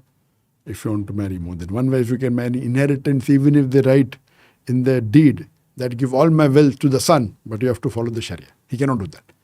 In marriage, in inheritance, everything, except the criminal law is common. There are few countries which have Muslim personal law, but they don't practice it. So amongst the non-Muslim countries, the best country was India. India was better than many Muslim countries. When BJP came with the hate, with the hatred, etc., of course the things changed in India. Yeah. Certain things, should I say or not, is I don't know. But anyway, the things have changed. So you could say that India had deteriorated maybe 10 times, 20 times. Polarized, you would say? Polarized, yes. On average, I would say that, before BJP came to power, I would say that majority of the Hindus were good to the Muslims. Majority. I would say roughly majority were good. Some were neutral and enemies were very few. Let's put 5%. Some may say 5, some may say 10, can't be more than that. And you could say 60% were very cordial with Muslims, 30% neutral, not cordial, but no problem. Maybe neutral is no problem. So maybe 5% were against. Just like any other... Not like any other, better than any other. I mean, just like any other society, you'll have a little percentage. No. Of people. Other society, I would say, against Muslim maybe 20%. In favor, maybe 20%. Neutral, maybe 60%. Okay, so it isn't better than others. And, much better than most of the non-Muslim countries in the world. Okay. For you to find a non-Muslim country better than India would be difficult. Okay. Difficult. So I would say majority means whether it is 60%, 55%, were good with Muslims. Others were neutral, enemies were 5%. When they started polarizing, the enemies increased, the people in favor decreased, and the neutral also increased. So when we had 30% neutral, the neutral became maybe 50% or 60% neutral. In favor became 10%, enemies became 20-30%. Yeah. And as time is going on, the enemies are increasing, but yet they're not a majority, even today.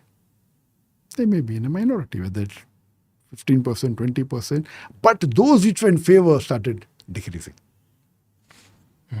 So the enemies may have increased to 20%, the neutral may have increased to 75%, favor maybe 5%. That's what happened. So now the situation of India, yet you're seeing in the world, what I'm going to say is going to be something different, but since you asked me to speak the truth, I'll say something which many people have come to me for advice, yet the Indians come out for advice to me. Today, India has deteriorated maybe 20 times, 30 times. Yet, it is better than many countries of the world. Yet. This statement, maybe Modi will be happy. But let me clarify one thing. I am talking about today, India. More than 50% of India, as far as the states are concerned, is not controlled by Modi. So South India is yet safe. Hyderabad, Andhra Pradesh, safe. West Bengal, very safe. Percentage-wise, I don't know exactly, but more than 50% of India is yet safe because they aren't ruled by the BJP local. BJP is ruling the country, but state-wise, they're ruling maybe little less than 50%. So the South India is safe. Kerala, Karnataka, Tamil Nadu, safe. Andhra Pradesh, Hyderabad, West Bengal, very safe. Yes. So if you live here, yet it is not as good as before BJP, but close to it. You understand? Yeah. The problem is in the balance, 50% or 40% of India. In the other balance, half the states are hardcore BJP, which is creating problems for Muslims. And the other is not hardcore, but problems have increased. So I tell the people, you migrate to the 50% of India which is safe. Migrate, why not? You can't migrate outside India. Where will 300 million Muslims go? I mean, migration, Into you India- have to be really bullied to be able to migrate. So you would say that migrating in India is easier than migrating outside. for sure, but for you to move from one place to another, you have to be really bullied for you to be able to go from one place. Is it to Not that bullied, point? Not bullied. If you think living is difficult and dangerous, then Is don't it? some places, yes. Yes, sir. Some places, yes. Okay. So I would say that why? Because the full world situation has deteriorated. There's Islamophobia everywhere. There's problem in Muslim countries itself. On There's problem in Islamophobia. Syria, in Yemen, in Palestine, in Bangladesh, in Pakistan. It's bad. It is, yeah.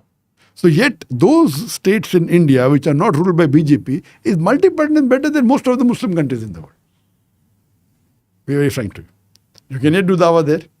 And there are people doing dawah. You can do dawah more free in India than most of the Muslim countries in the world. Do you know that? Yet, but of course, these states I'm talking about are the states which are not ruled by BJP. I'm telling you something which I should not speak. Yeah. So this is why I'm not sure where. But I'm just telling you. Yeah, yeah, I don't mind. I'm Sure, sure. sure. And this may be advice to my Indian brothers and sisters that yet India is better than many of the Muslim countries. Leave aside the non-Muslim countries. It's better than the Western countries. So if you have a problem in the state, if you're living in a state which is controlled by the BJP, you migrate to a state like Kerala, migrate to Karnataka, migrate to Tamil Nadu, migrate to Andhra Pradesh, migrate to Telangana, migrate to West Bengal. Now, this is half of India. And some states, the other half, some half like UP is bad. But again, UP has some pockets which are safe. So everything depends upon the situation where you are.